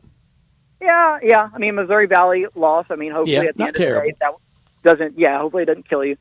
It's possible. I mean, FAU is going to be close. I mean, they're going to have to do a lot of work in the non-con, just like Memphis. I wouldn't say it's likely that the AAC gets 3 teams into the big dance. Not impossible, though. Part of that depends on how quickly North Texas can kind of rebound following the loss of Grant McCaslin to Texas Tech. But it's within the realm of possibility. At the end of the day, though, the last thing you want to be is a one-bid league. And I think what we've seen so far from Memphis and FAU suggests that there will be more than one team at the end of this season going to the dance from the AAC. Mm-hmm. Well, earlier in the evening, Friday night before Memphis and Missouri, we got Arizona and Duke, what was a really fun game in Cameron Indoor. Arizona wins the game by, I think, 5. I think they won by 5, that final score. And now they're up to number 3 in the AP polls. But I thought Duke played really well as well. It was just a great game all around. How good can both Arizona and Duke be this season? Well, I've got Arizona going to the Final Four. I love to hear that. So I was given a little quiet fist pump under the table watching that game the other night.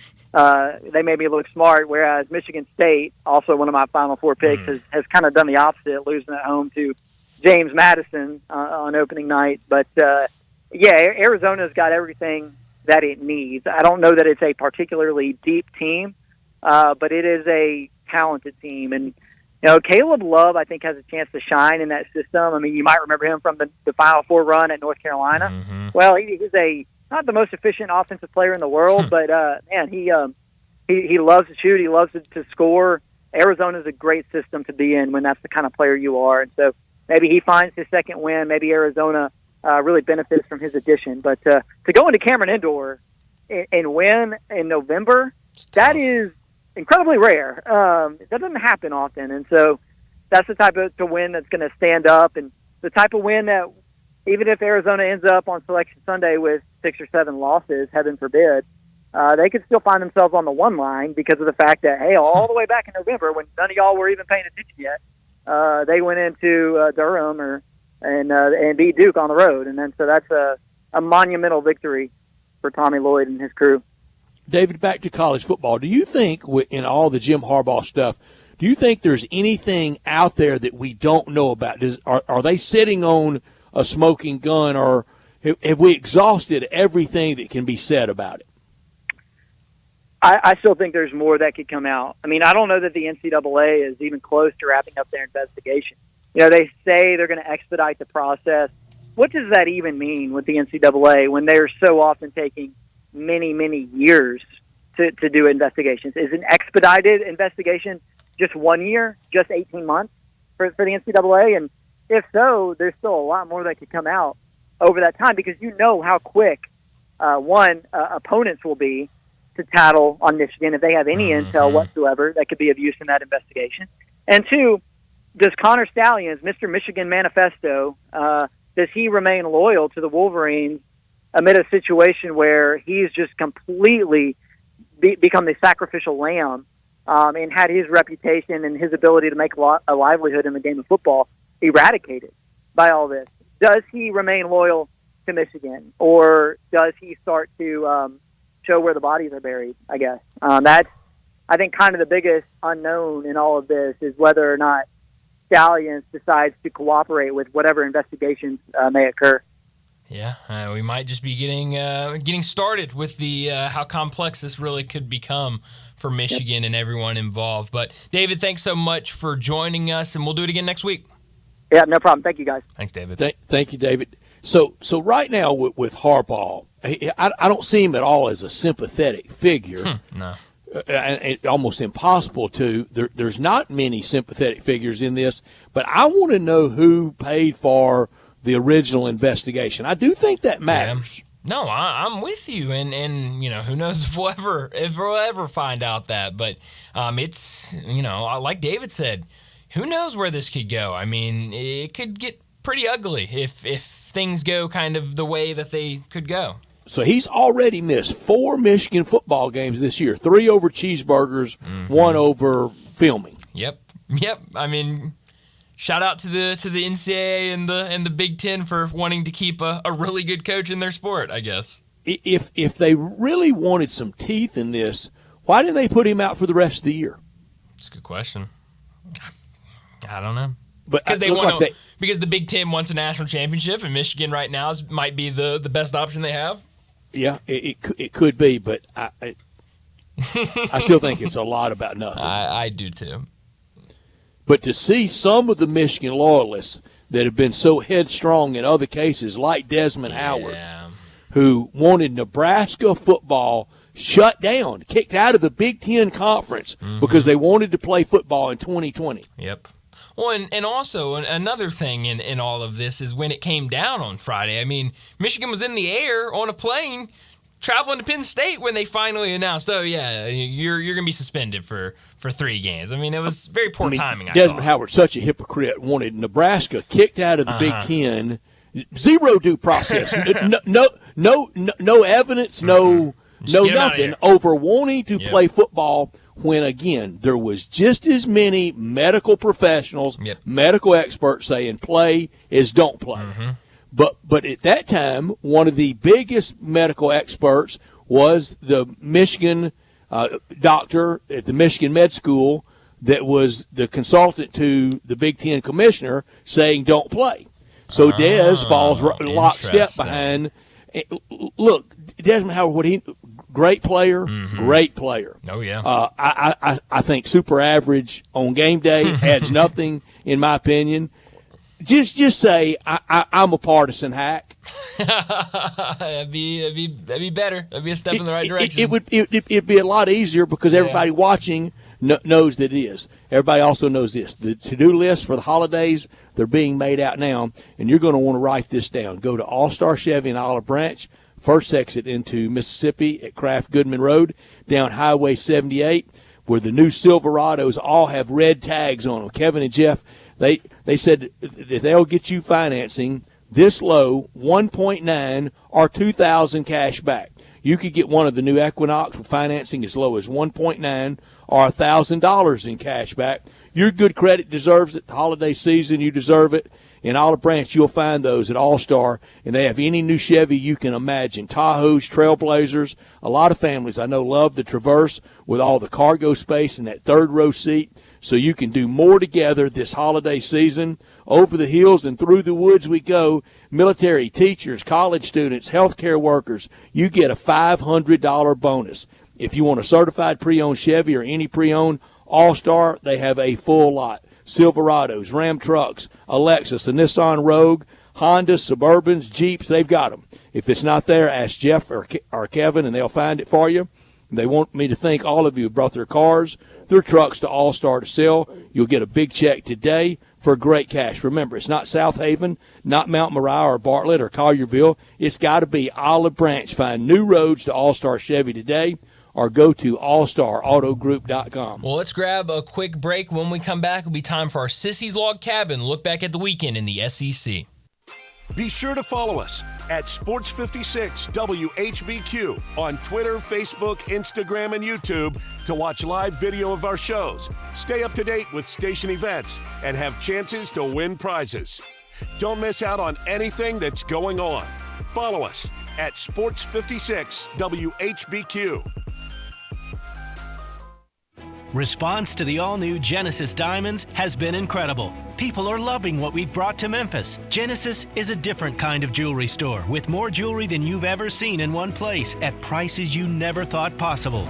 But value is just a piece of the Genesis difference. They're taking consumer protection to a whole new level with non-commissioned salespeople, free service for life on any purchase, and a nationwide price guarantee. And listen to this, Genesis is so confident in their diamonds that they offer a groundbreaking 120% upgrade guarantee. This means when you buy a diamond now and bring it back in the future to upgrade it, you'll get your entire original purchase price plus an extra 20%. So if you spend $5,000 on your original diamond, Genesis will give you $6,000 when you trade up to a bigger diamond. Think about it. We'll pay you more than you paid us for the same diamond. Who else does this? Discover the Genesis difference, forever changing how people in Memphis buy diamonds and fine jewelry at Poplar & Perkins, the official jeweler of the Tennessee Titans.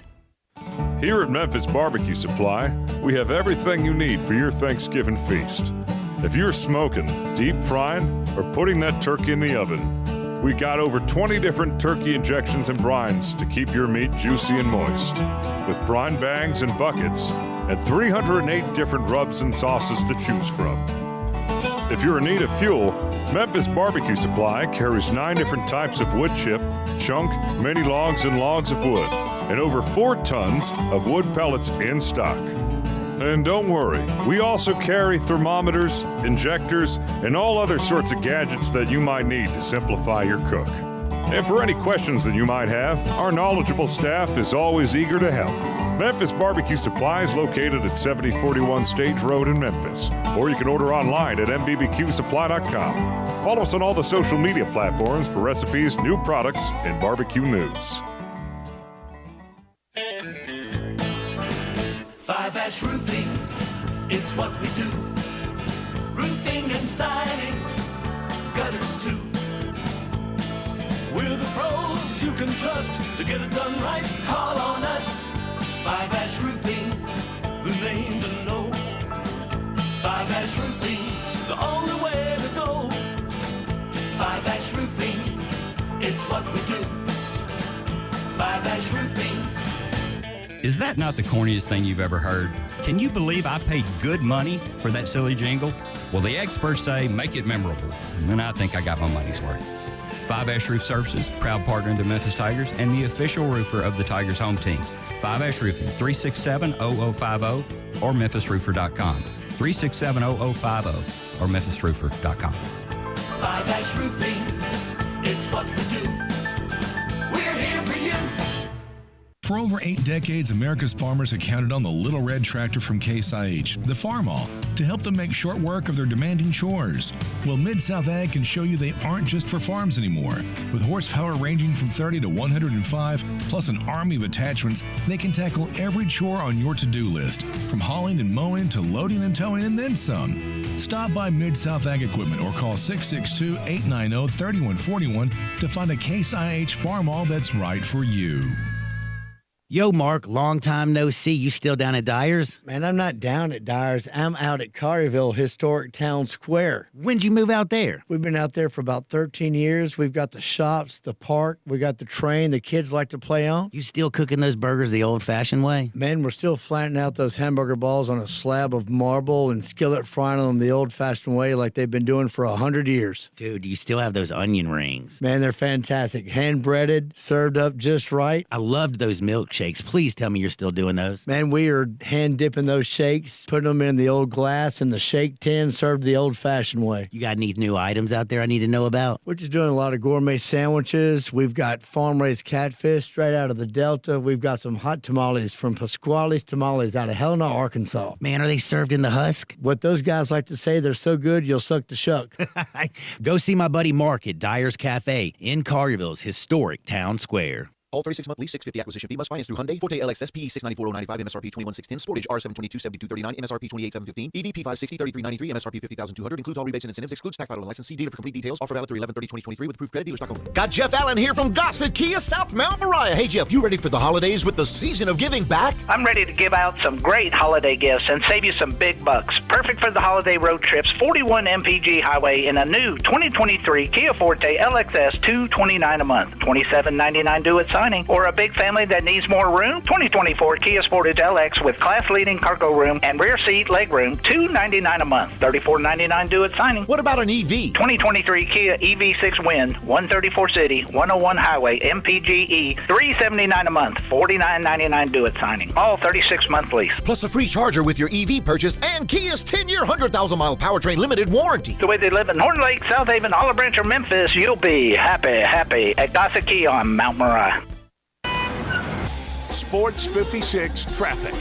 Good afternoon. Earlier, a truck hit the bridge over here on 55 southbound at 3rd Street. Traffic's just been crawling along down through here for at least an hour, maybe an hour and a half. Again, that's 55 southbound. Over here at 3rd, where a truck has hit the bridge and did some damage. Actually, there's debris all over the place. Traffic's on the increase now this time of day on 240 East, either getting onto 385 Billmores Parkway going outbound or continuing on 240 East over here at Poplar. Weimer's Jewelry, they're back open just in time for the holiday season. Go by and see them this week at Weimer's Jewelry, 7525 Highway 64. I'm Commander Chuck with your on-time traffic.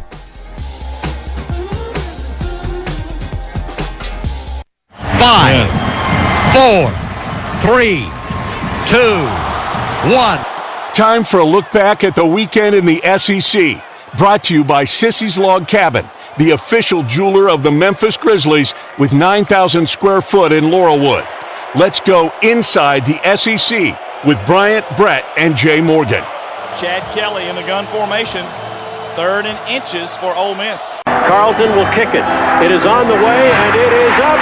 Buck Bellew looking at it, going to pitch it to Herschel Walker, try to get him outside. He's going to get 5. The snap is high. Kelly grabs it, wants to throw, fires it up in the air. Treadwell can't get it. It is good! Oh, my! Get a deflection is caught! Deflection is caught! And down the sidelines is Adebayo. He's to the end zone. He's in there. Touchdown, Ole Miss. He's got 10, 15, 20, 25, 30, 35, 40. He needs a block. There goes Herschel. There goes Herschel. And you can wrap this one in maroon and white, my friends. Arkansas is headed to Atlanta. The national champion is clad in big orange.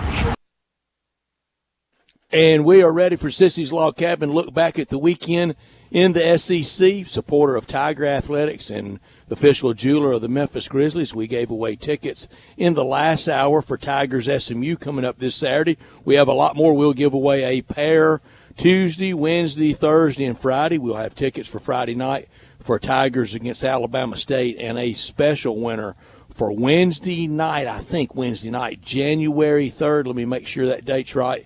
For the Grizzlies on Wednesday, January 3rd. That's correct, against Toronto. Ooh. Feet on the wood. Ooh, Brian and I we're going to have feet on the wood on the 29th and tell everybody about it. I'm sorry, on the 29th of November coming up against Utah. Right. That's 2 weeks from Wednesday. And then on January 3rd, we'll have a big winner for that. We're going to do that a couple more times. Compliments of Sissy's Log Cabin, the official jeweler of the Grizzlies, that new location. Coming soon, 4542 Poplar. Bill Jones and his great team, they're here to stay. All these tickets, everything they do around the community, it's for a reason. Some blow in overnight, then gone. Not Sissy's Log Cabin. They're a part of the fabric of the community, supporter of Tigers Athletics, and sponsor of our look back at the weekend, the SEC, every Monday that we've had since football season. And we'll go into January. We might repackage it a little bit as the NFL weekend as we get into January and the SEC is over. Mid-South's largest selection of one-of-a-kind jewelry, engagement rings, necklaces, earrings, wedding bands, everything to make the holidays so festive for that loved one, that special one in your life. 9,000 square foot store opening soon in Laurelwood with expanded lines for Rolex, Cartier, diamonds, and more. Since 1970, 6 great locations across Arkansas and Tennessee. They offer a selection of diamonds, estate jewelry, and fine gifts. Official jeweler for the Memphis Grizzlies and FedEx Forum with the floor seat lounge, and you can go back to the Sissy's Log Cabin Lounge at FedEx Forum and have a great time at anything going on at FedEx Forum. Unsurpassed value, exceptional service, expansive selection, and an extraordinary shopping experience, because life is too short for ordinary jewelry. Saturday, SEC got started early with Alabama going up to Lexington, Kentucky having only won twice ever in that series. They didn't make it 3 times. Bama 49-21. Jalen Milroe responsible for 6 touchdowns, 3 rushing, 3 passing. Is he a late surging Heisman Trophy candidate, or is that too heat of the moment? That's too heat of the moment, isn't it? It's probably too heated at the moment, but, I mean, he has been a big-time player for this Alabama team. I mean, you go back to some of these games, this game, the win against LSU, I mean, he has been a massive factor. He is the difference, and I think it's taken him time to get comfortable. The best player on the best team? What is it?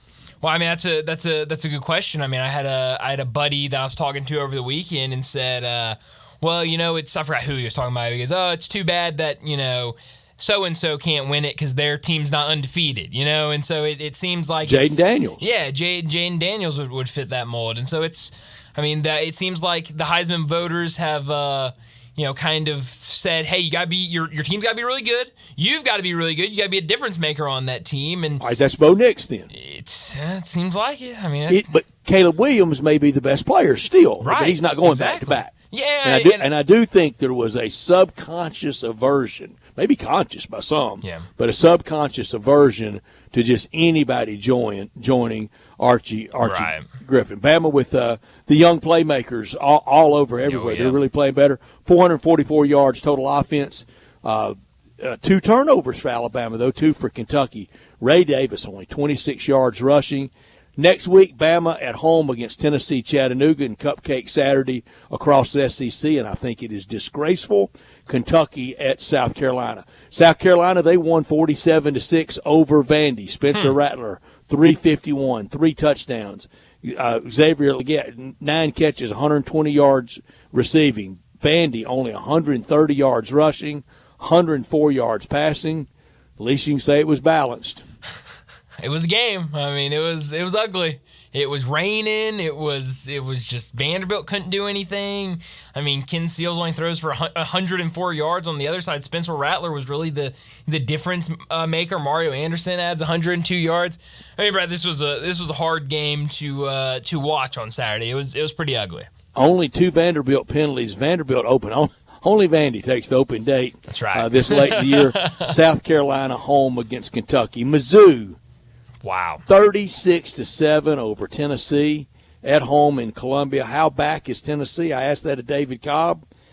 I don't know if you can make a strong case of them being back. They're improving. Oh, yeah. I think it's going the right way, but I'm not as sure they're back as I was when they were leaving Miami after the Orange Bowl. Mm-hmm. Joe Milton, he was okay. Yeah. Tennessee, 3 turnovers, 9 penalties, and Mizzou much more physical. They really moved Tennessee around. Tennessee, the running back leading rusher, the running back.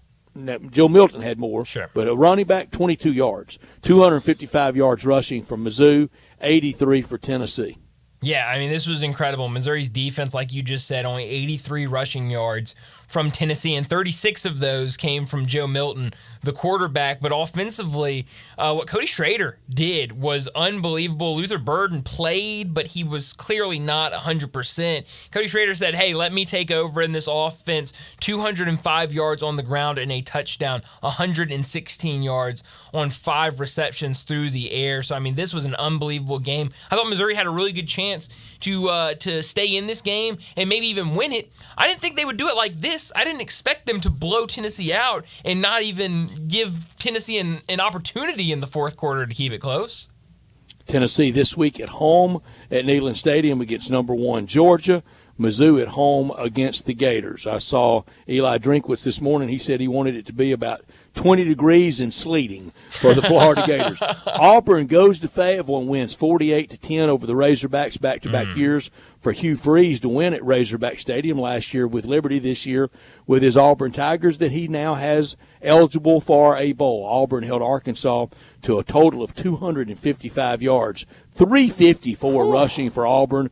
Jarquez Hunter, again, 16 carries, 109 yards. Hugh Freeze has gotten the best football in Jarquez's Hunter career out of him. He really has, and incredible last really couple of games for him in that Auburn uniform, and 354 rushing yards in an SEC game. That's making you eat it. I mean, that's incredible. And so we talked to Ty Richardson on Friday while you were out, Brett, and I asked him, is there any excitement? You get this, you've promoted within to an interim offensive coordinator, and you go down to Florida and you get a win. Is there excitement? What can this offense be going forward with a couple of games left? And really couldn't get anything going on Saturday against Auburn. I think, me and Ty talked about this as well on Friday. I mean, against Auburn, this was probably your best opportunity to get a win against Auburn, because you got to think that Auburn team, this is going to be the worst they're going to be. I mean, they're just going to improve year after year, and for Arkansas going in the opposite direction.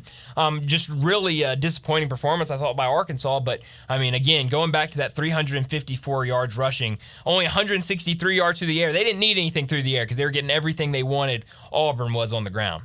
Auburn at home this week on the Plains against New Mexico State. Arkansas at home in Fayetteville against Florida International. And if you ever wanted to sit on the 50 at a Razorback game, this Saturday is your opportunity. Georgia 52-17 over Ole Miss, and it wasn't that close. No. All dogs. Brock Bowers returns. Carson Beck rock solid. Ladd McConkey can play for anyone, as good a route runner as I've ever seen in real time. 4 touchdowns on their first 4 possessions. And nobody's defeated a Lane Kiffin team like that at Ole Miss. Georgia put it on Ole Miss. 611 total yards, 300 rushing, 311 passing. Carson Beck, 306, 2 touchdowns. And Jackson Dart, no time, and just a very meager performance. Yeah, no, it was all dogs on Saturday night. I didn't really expect it. And, I think the biggest thing for me is looking down at those top 3 receivers. Ladd McConkey with a long of 41. Dominic Lovett with a long of 43. Thomas. Lovett that was at Mizzou last year. That's right. Thomas with a long of 44. It was at State last year. That was at State. That's right. And so, just what Carson Beck was able to do and what this offense was able to do with the long ball, it really was impressive. A really impressive performance by Georgia. They spanked Ole Miss. Ole Miss this week, 11 o'clock against ULM in Oxford. Georgia on the road at Tennessee.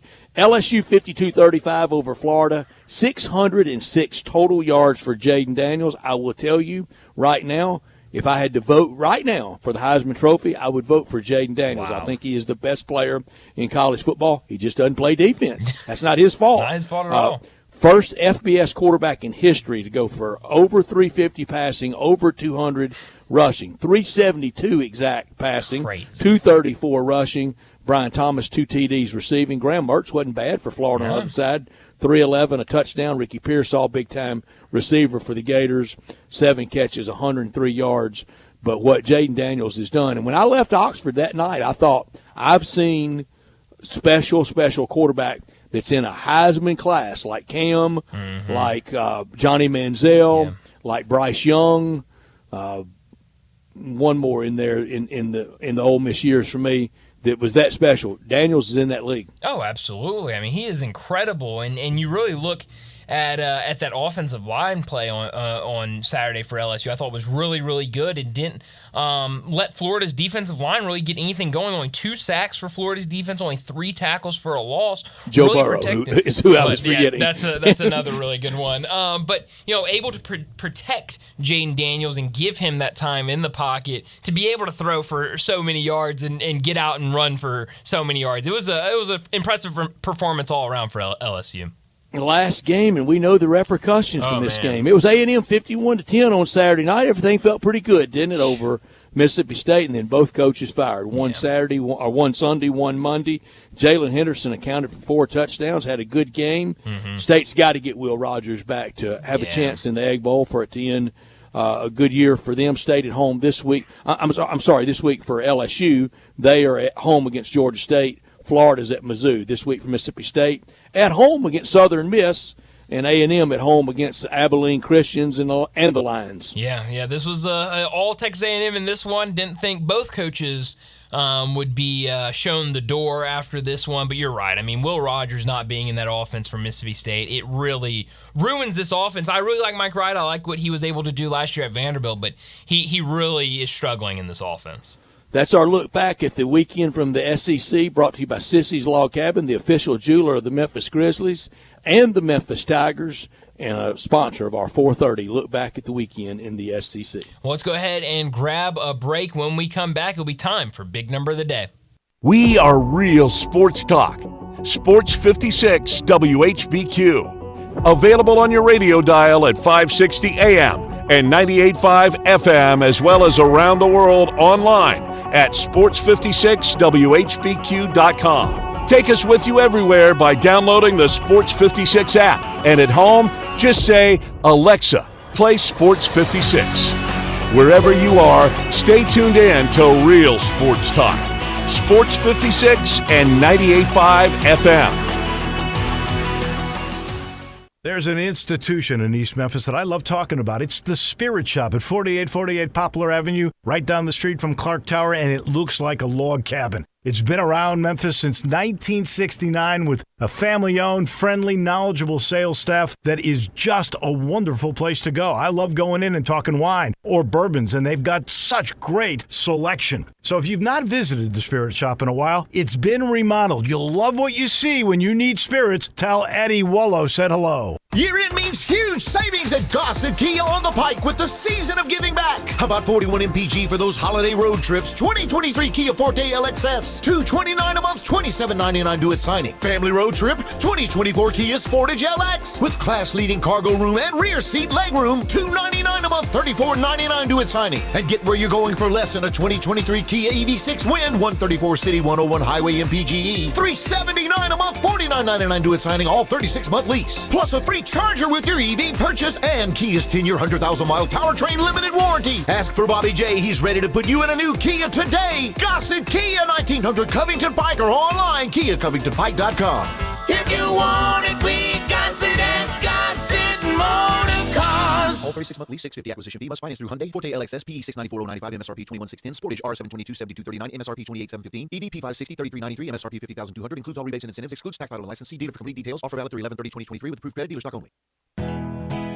Nestled in the heart of East Memphis, located corner of Park and Cherry, is a beautiful residential neighborhood. I'm here at Town Village Audubon Park interviewing a new resident, Carolyn. Share with us why you chose Town Village. Well, if your parents or special friends need to make that big move, let me share with you my experience. It was tough for me to leave home, but then I discovered Town Village. I would like to highly recommend Town Village to you and your loved ones. After looking at all the amenities and meeting all the people and staff, I was hooked. From restaurant, bistro, 3 meals per day, housekeeping, transportation, security, health care, physical therapy, exercise room, and even a heated pool and spa. Come see us and make your new home at Town Village. Visit us and call Daniel at Town Village Audubon Park at 901-374-7342. There's no place like home, Town Village. Roofs, roofs, and more roofs. Chris Price here with Metro Builders. Is your roof leaking? Do you have mold stains on the ceiling of your home or business? Is your carrier denying your claim or offering a repair simply because they don't have enough documentation? You need a contractor that performs work for insurance claims for policyholders each and every day, and Metro Builders is here to assist. Call Metro Builders. At Metro Builders, we provide free estimates, consultation, and claim repairs. Metro Builders' process of arriving, inspecting, diagnosing problems, and estimating is second to none, commercial and residential.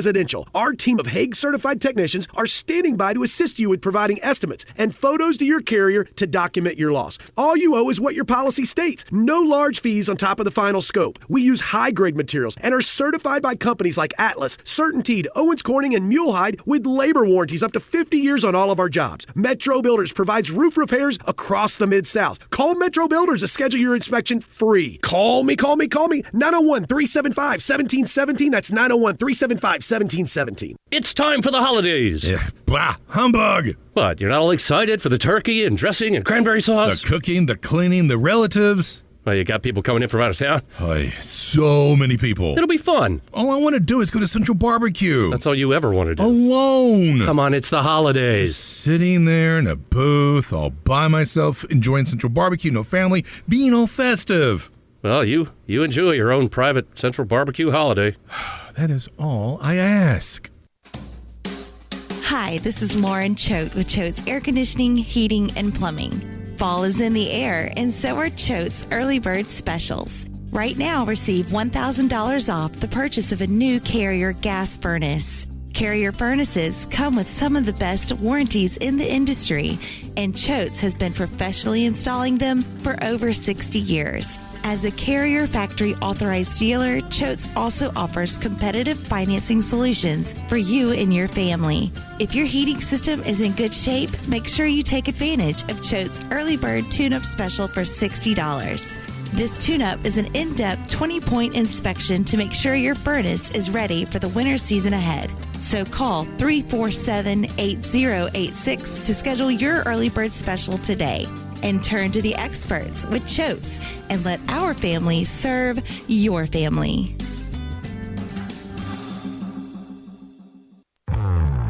Now back to Sports Time on Sports 56 and 98.5 FM. Here once again are Brett Norsworthy and Bryant Dacus.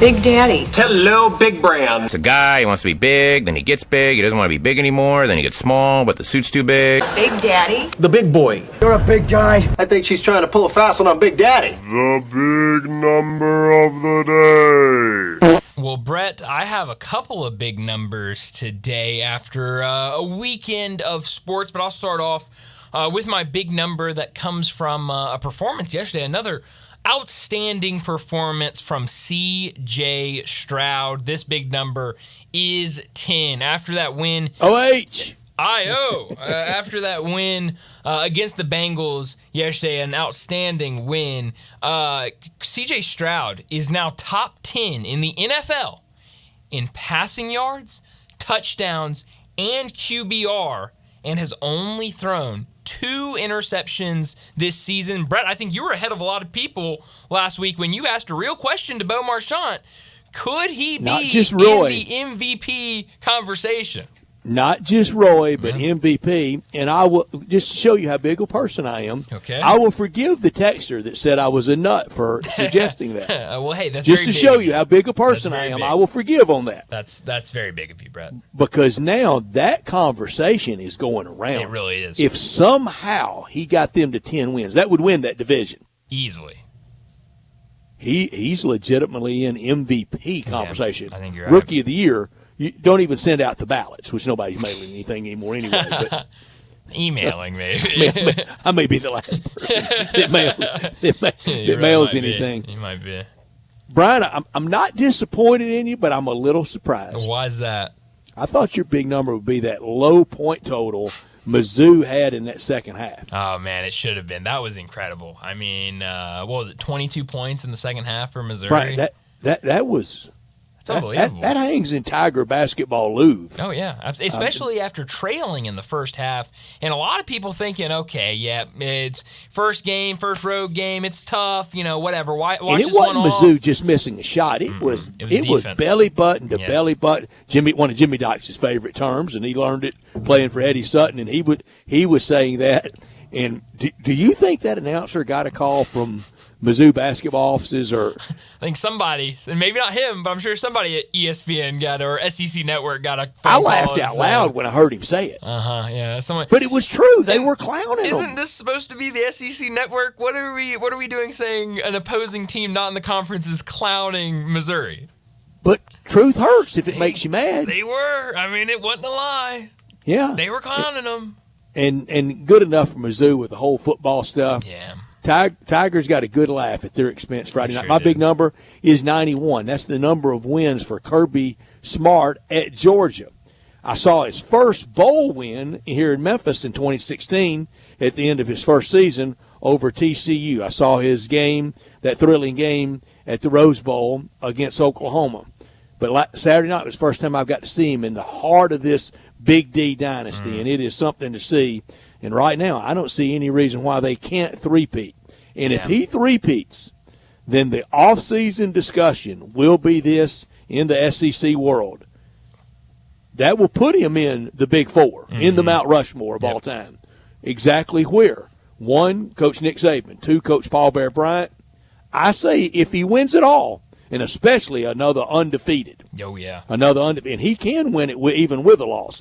But another undefeated. He's firmly 3. I think 4 for me is Urban. Most people have Spurrier. 2 beats 1. I've tried to explain that to them. Maybe they didn't take math, but whatever. And I know Spurrier is just loved by all the sports writers because he drank beer with them and cut jokes with them. And Urban told them all to go to hell. That is another true statement. Right? You were bringing the true statements today during big number. I have one more big number very quickly. 0, very small number, I guess, if you're looking at it like that. But 0, that's how many points Rutgers put up on Saturday against Iowa. We got the under. Anybody under 27.5 got there on Saturday. But 2 more numbers that stick out to me from that game that go along with 0. Total yards for Rutgers, 127, Brett. Total punting yards, 319. Wow. Almost doubled their total yards in punting yards on Saturday. Real quick, I don't even know his name, but you know somebody that should merit some Coach of the Year vote? The interim at Northwestern. Oh, yeah. Oh, absolutely. They're not nearly as bad as people thought they would be. I thought this 0-12. I did too, and I thought it would be easy 0-12. But you're right. They've done a good job. But that is our big numbers for today. Let's go ahead and get to a break. When we come back, we'll talk Grizzlies basketball with DeMichael Cole.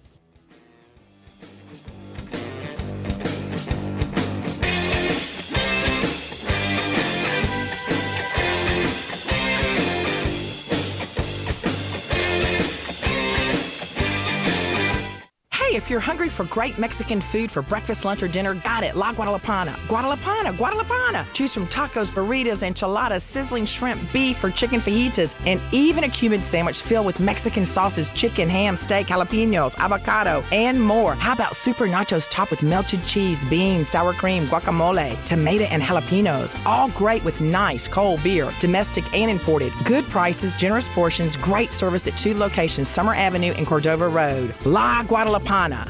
You or someone you know or care about has dealt with a difficult divorce. When facing divorce, you need the attorneys at Rice Law.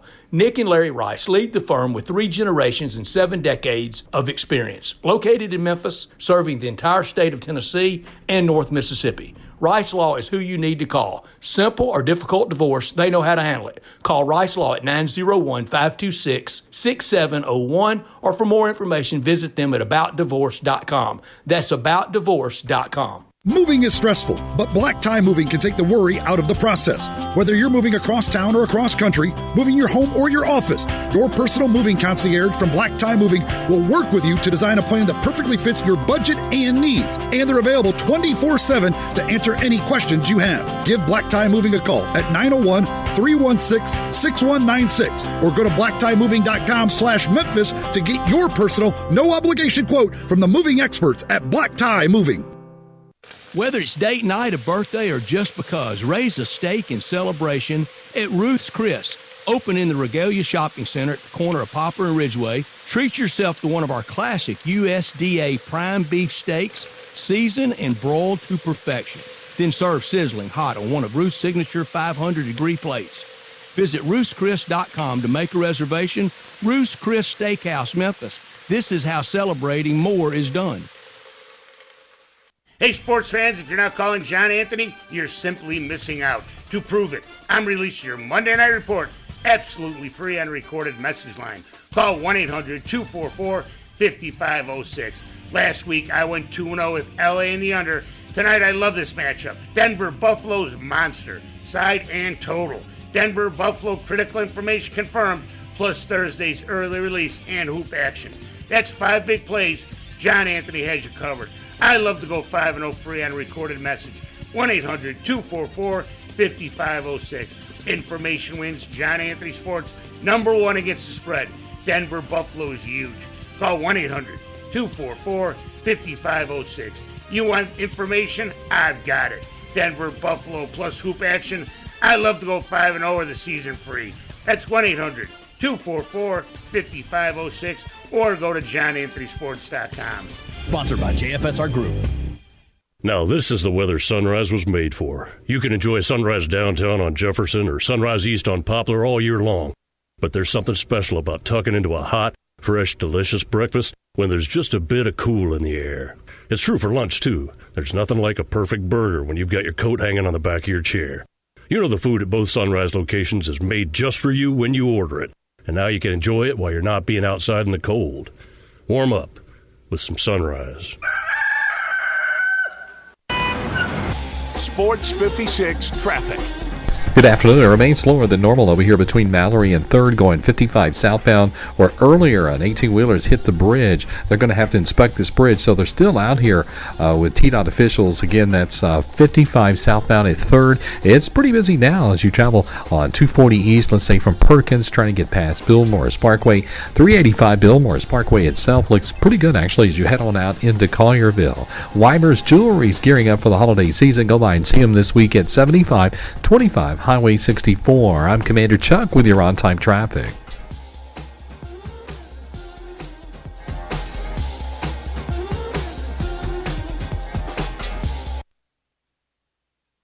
We are Sports 56, WHBQ Memphis, and W253DF Memphis, Flynn Broadcasting Stations. Now, back to Sports Time on Sports 56 and 98.5 FM. This hour is brought to you by Hewlett & Dunn, Boot and Jean Company in Collierville. Here once again are Brett Norsworthy and Bryant Dacus.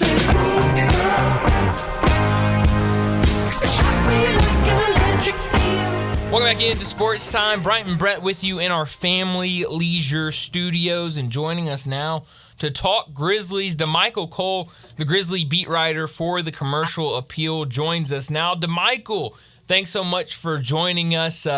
One loss, one win over the weekend for the Grizzlies, and it was really that loss on Friday that got a lot of the headlines. After the game, after the loss, Jaren Jackson was ejected during that game, and Taylor Jenkins let it fly after the game about the officiating. What'd you make of that game Friday night, and then what Taylor Jenkins had to say post-game?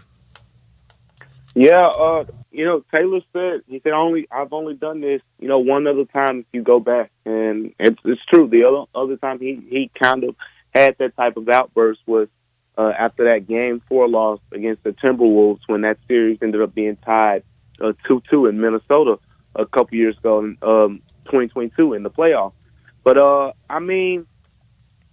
I kind of felt it coming, That's why I asked him the question, actually, before that, and the question just summed up was basically like, what's the feeling like when, you and the team feel like there are so many calls that are missed? Like, how do you handle that?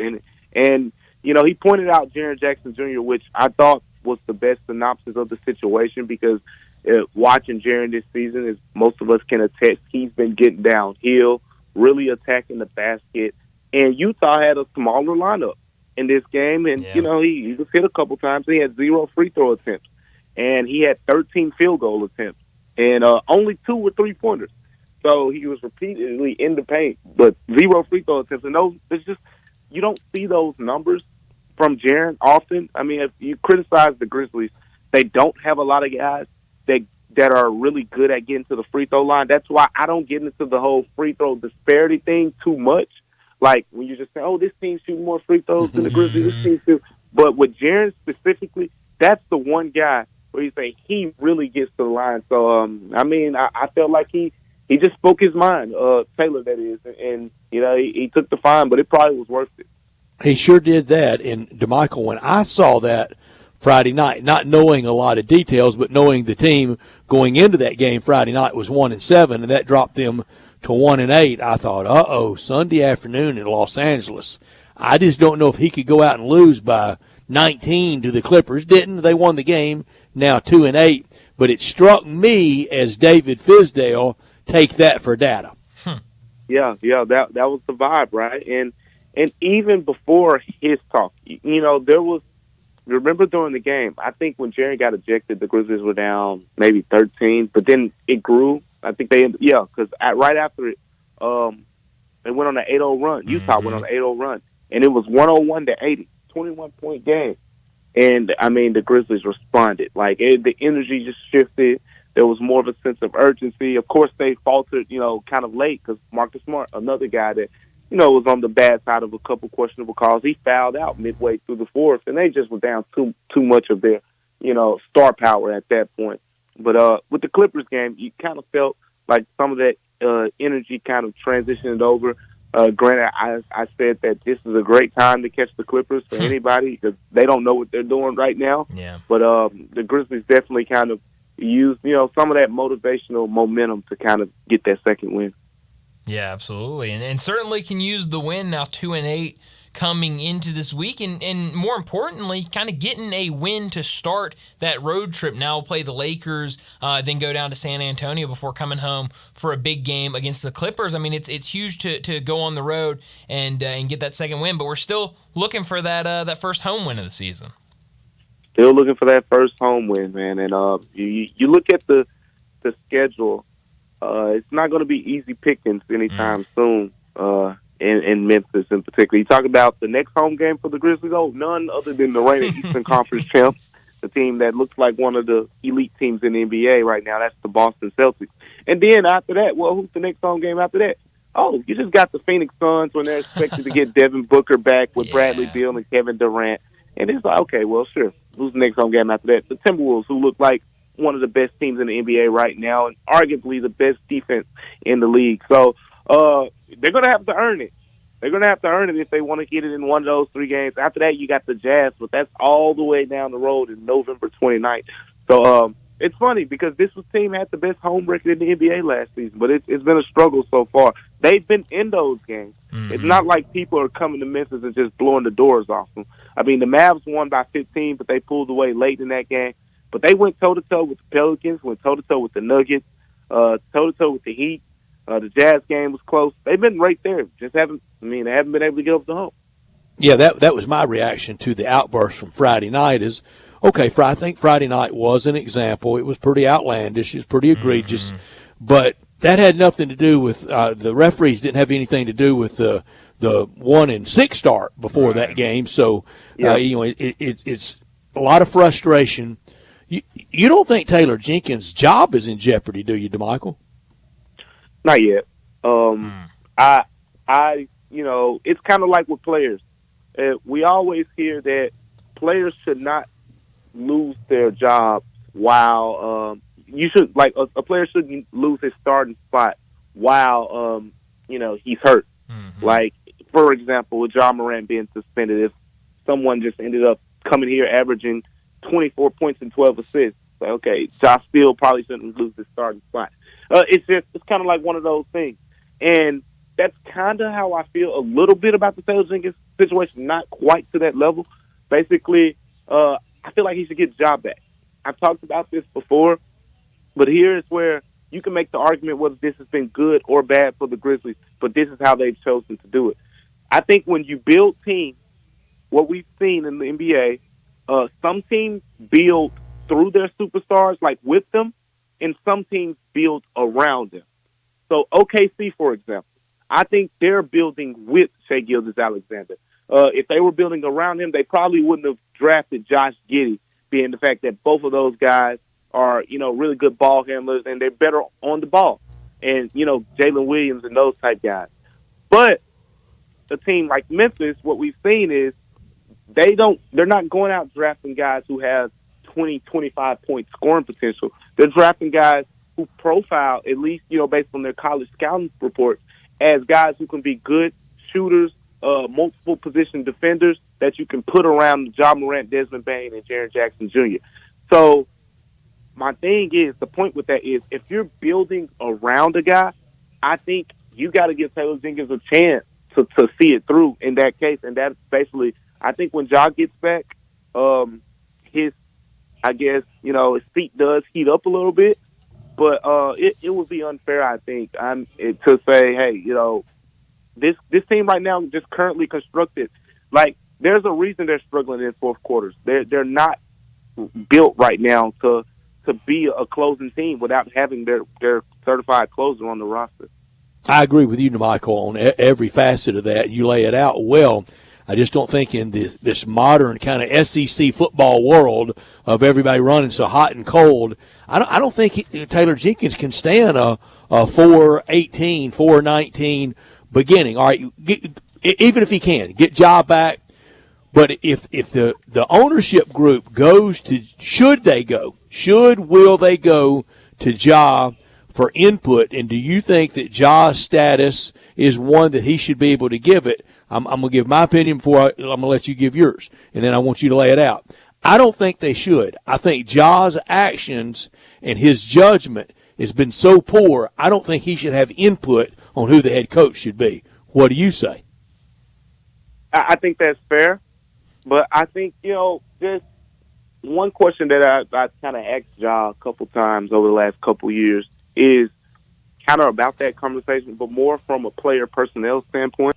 And each time his answer has been very firm on, I let them deal with that, and I play basketball. And I would expect him to have a similar approach in this situation. And even if he didn't, if he wanted to get involved, I definitely agree with you from the standpoint of you don't want Ja's yes man as your coach or whatever the case may be. You want someone who's going to walk in that door and really shift some things around. I don't know if this story is true or not, but just to give an example of like what type of energy you would want in the building. Like I remember someone had told me, like when Ty Lue became the coach of the Cavaliers, right?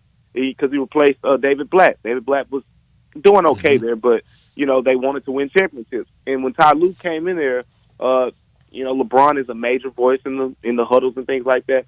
And someone had told me that, like, in a huddle with Ty Lue, LeBron James was doing a lot of talking, and Ty Lue basically told him, "Hey, shut up! I'm the coach. I'm talking right now." And that kind of sets the tone. Yeah. And when I'm saying that to say that's the type of guy, that you want in Memphis. That if he gets to that point, if we're talking about a coaching search, that's who you want. You want someone who can really, put these pieces in places on the court, off the floor, and, settle things down.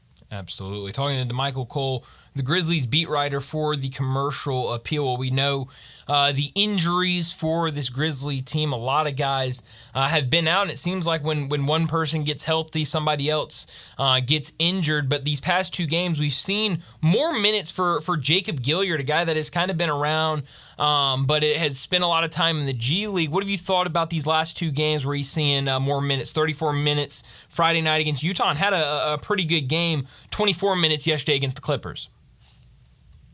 So here's the thing.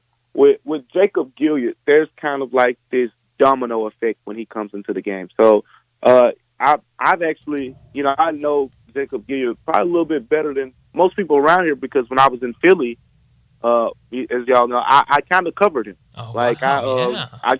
I covered college basketball in Philly for a couple years, and LaSalle and St. Joe's are two of the teams in Philly, and both of them played. His school played Richmond. Yeah. They all were in the A10. So I remember him going back to those days. I voted him first team all defense in the A10, and first team all conference, all that stuff. But he's always been kind of that table setting point guard who's really gonna he's gonna battle on the defensive end. Like in this last game, we saw the Clippers kept trying to attack him. Sometimes they had success. We saw Paul George get success on the leak out, but we also saw him come up with 3 steals. But getting back to the domino effect, one thing that the Grizzlies have lacked, again, because they're building around Ja more so than with him, is they've lacked that point guard that Tyus Jones was, the table-setting point guard who is really going to get guys in their correct positions. And that's what playing Jacob Gilliard allows the Grizzlies to do. Now you can get Desmond Bane, off the ball a little bit more. He can play on the ball in certain stretches. Marcus Smart, I think you're looking at 2 players when we're talking about Marcus Smart on the ball, Marcus Smart off the ball.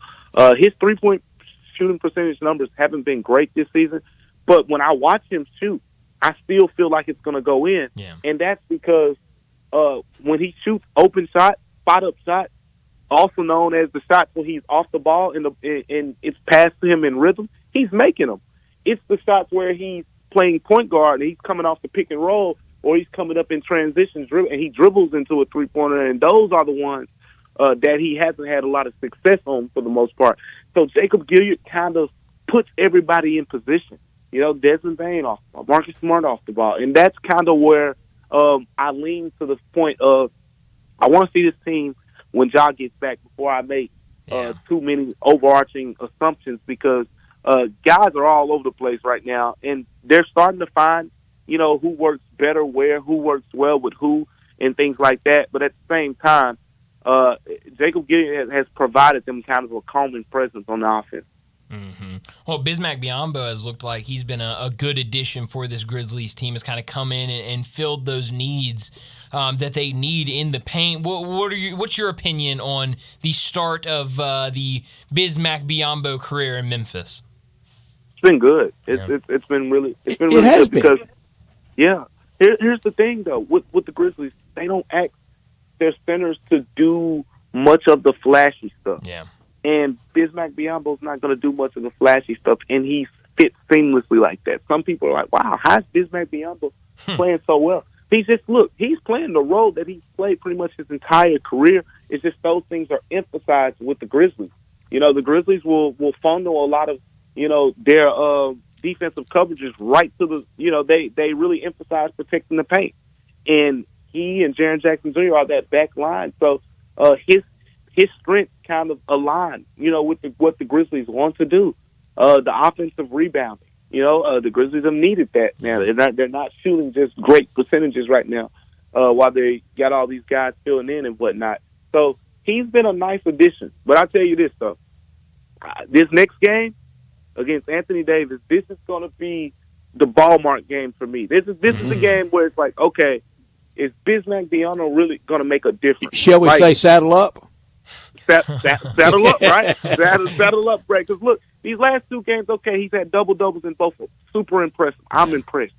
But it was against Utah, without Walker Kessler and all that. So it's like it's impressive, but okay, cool. Move to the next game. The Clippers, we all know they like to play small a lot, and Bismack was feasting. He had 4 offensive rebounds in that game. Now do it against Anthony Davis. Yeah. We saw how much, whether it was in March in the regular season or whether it was in the playoffs, Anthony Davis was a bigger problem for the Grizzlies than LeBron James. He was the biggest problem. And if Bismack Biyombo can kind of help out there, that's where he can be a difference. Yeah, no, you're absolutely right about that. But looking forward for the Grizzlies, I mean, it's not easy against the Lakers tomorrow night, like you just said. Then they have to go to San Antonio, who has struggled this year, but has been kind of a sneaky team at times. Then Boston at Houston, where the first rematch against Dylan Brooks, and then the next three games. The next 3 games only against the 3 biggest dynasties in the history of the NBA. Yeah, that's it. Not too much. No sweat. Lakers, Celtics, Spurs. Yeah, it's could be a little difficult. I mean, those are 3 big names, but we'll see what they can do over these next 3 games, and that will be till next Sunday, and then we'll be able to kind of recap all of this with you again next Monday. DeMichael, thanks so much for joining us. We'll do it again next week. All right, looking forward to it, guys. Take care. Thanks, DeMichael. Thank you, DeMichael Cole, on the beat at the Commercial Appeal on all things Grizzlies. And seriously, at Lakers, at Spurs, home against Boston. I mean, what's next? Pittsburgh Steelers? Yeah, really. I mean, it's like that's about everybody. Big time. And then, I mean, at a time you're as weakened as you've been in so long because of a lot of things that aren't controllable. And then, Brett, you have to get through those 3, which, I mean, I understand people are going to look at the Spurs and go, oh, the Spurs, they're no good. But, I mean, they beat just a couple weeks ago, they beat Phoenix in back-to-back games. So you have to play these 3 guys, and then you get a mad Dylan Brooks that's going to want to give you his best performance of his life when you see him. He sure will, and we knew that, and we know that he's going to be plenty inspired. The holidays are approaching, and it's still time for you to get on the list at the commissary for the smoked turkey, the hams, all the holiday meals that you can imagine that you would ever want. Here's the number, 901-754-5540. Walker told me to tell everybody, still room, but it is closing. You got to get on the list now, 901-754-5540. Or go online, very simple to do, online at commissarybbq.com for the smoked turkey, the homemade corn dressing, the gravy, the cranberry sauce, mashed potatoes, green beans. You hungry yet? Rolls, butter, plates, utensils, they do it all. And you can do it by calling 901-754-5540, whole turkey and hams, all the sides. They've got a pricing point really for everyone, smaller groups, bigger groups. They've got you covered. And if you do this for the Thanksgiving round of holidays, you'll do it again come December. And at the commissary, they got the barbecue. We're going to have a lot of family, a lot of friends in town. You're going to go out some. You may get a little choked out by all the family and friends in town. You want some time alone.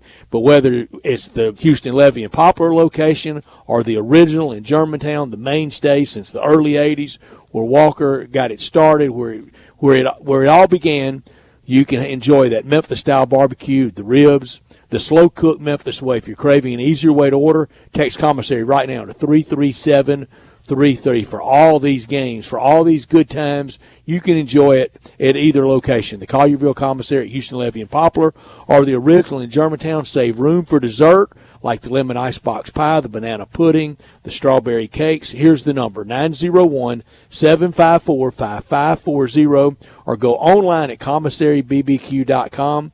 Great time of year to enjoy the commissary, whether it's for catering, tailgating, and always time for the holiday bird. Call or email, or go online at 901-754-5540, or go online at commissarybbq.com. Well, Brett, this might be a bad question to ask about a team that is sitting at 2-8 right now. But these next 5 games, at the Lakers, at the Spurs, home versus Boston, at Houston, and home against Phoenix, what is their record after those 5 games? What record are you satisfied with after those 5 games? I don't think it's going to be very good. I think it's going to be 1-4 or over. And just you see these lineups, these rotations. Yeah. It is tough going. Had to have that one yesterday. I was scared after Friday night's outburst. That's a sign of a coach that I think knows he's in trouble. Yeah. I don't think he should be. No. I don't think it's fair. I'm with DeMichael that I don't think you lose your job to injury. And it's not only injury, it's also your superstar that has really jeopardized this man's career and this team's standing. Yeah. Now, he gets a lot of the credit, and he should. Sure. He was our first star. It's what we dreamed of. He built a lot of this. Yeah.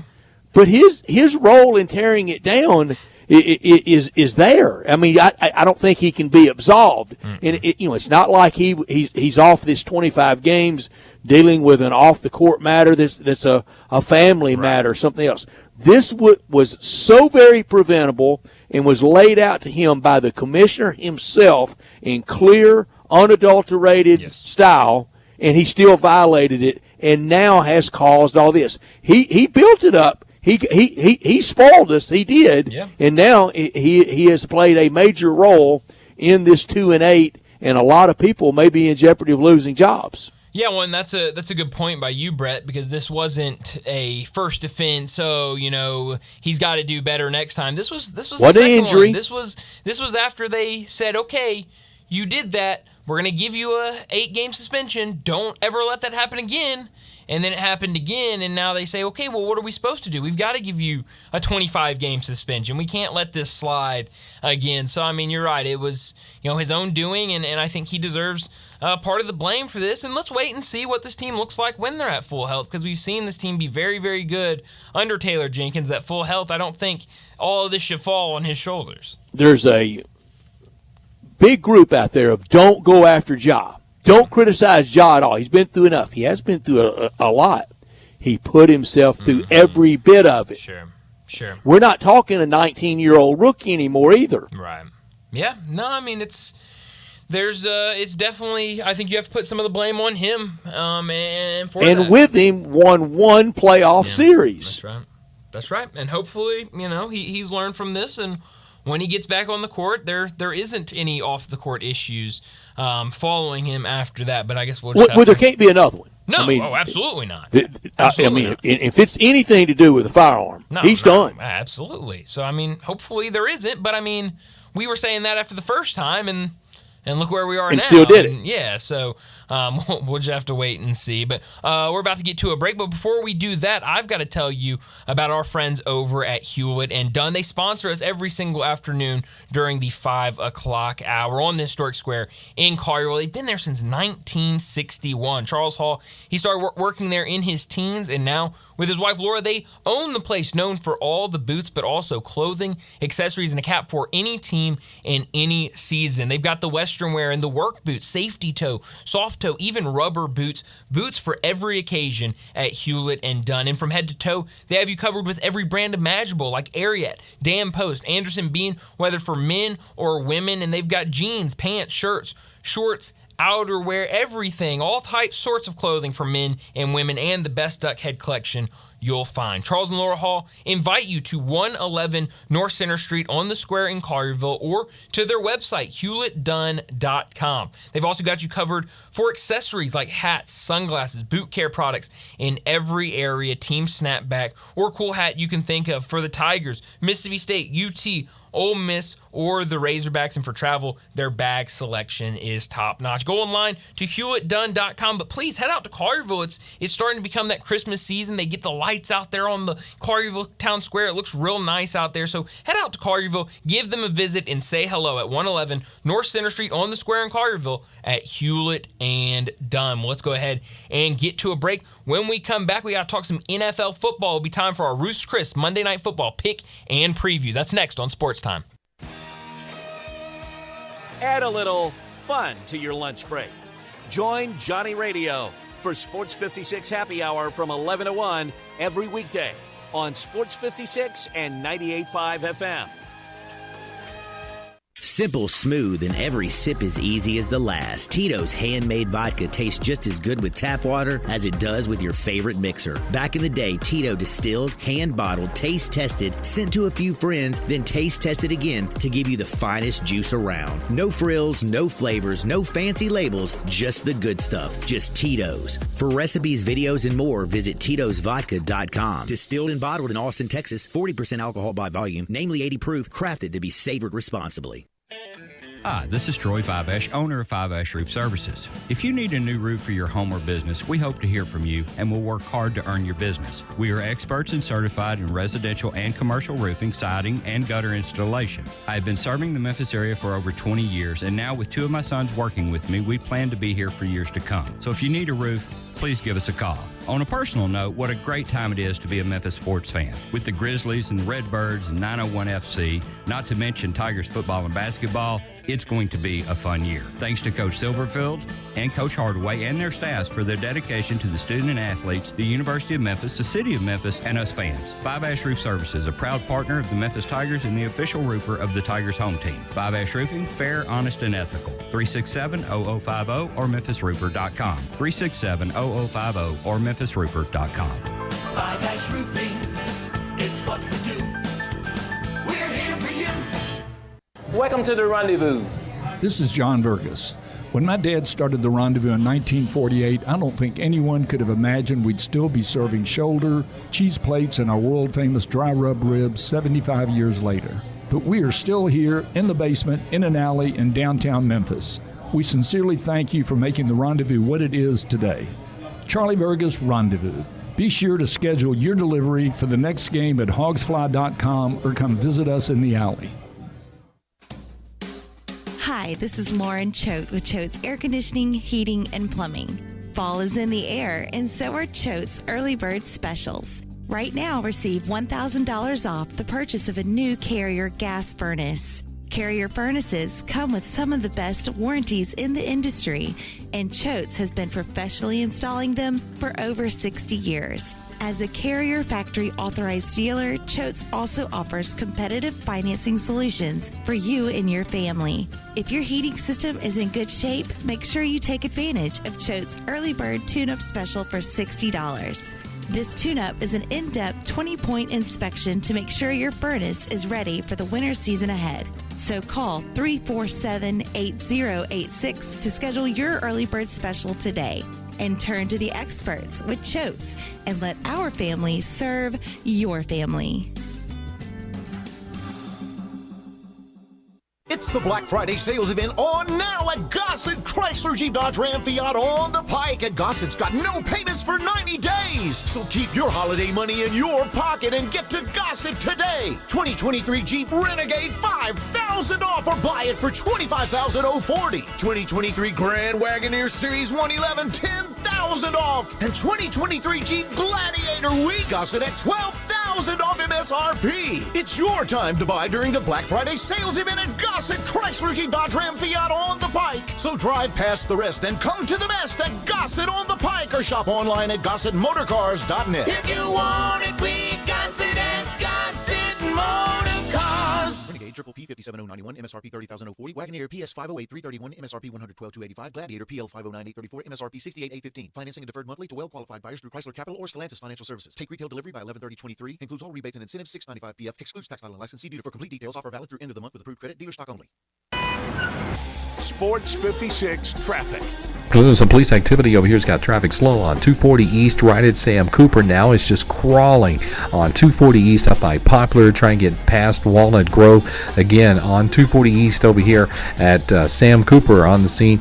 I'm not sure what it is actually, but a lot of flashing lights. A truck hit the bridge earlier. That's why it's crazy slow between Mallory and 3rd on 55 going southbound. Again, they hit that bridge right there at 3rd Street. They're going to be out there for a while, I'm sure, inspecting that bridge. Hey, Weimer's Jewelry is celebrating the holidays that are coming up. Go by and see them this week at Weimer's Jewelry, 7525 Highway 64. I'm Commander Chuck. You're on time traffic.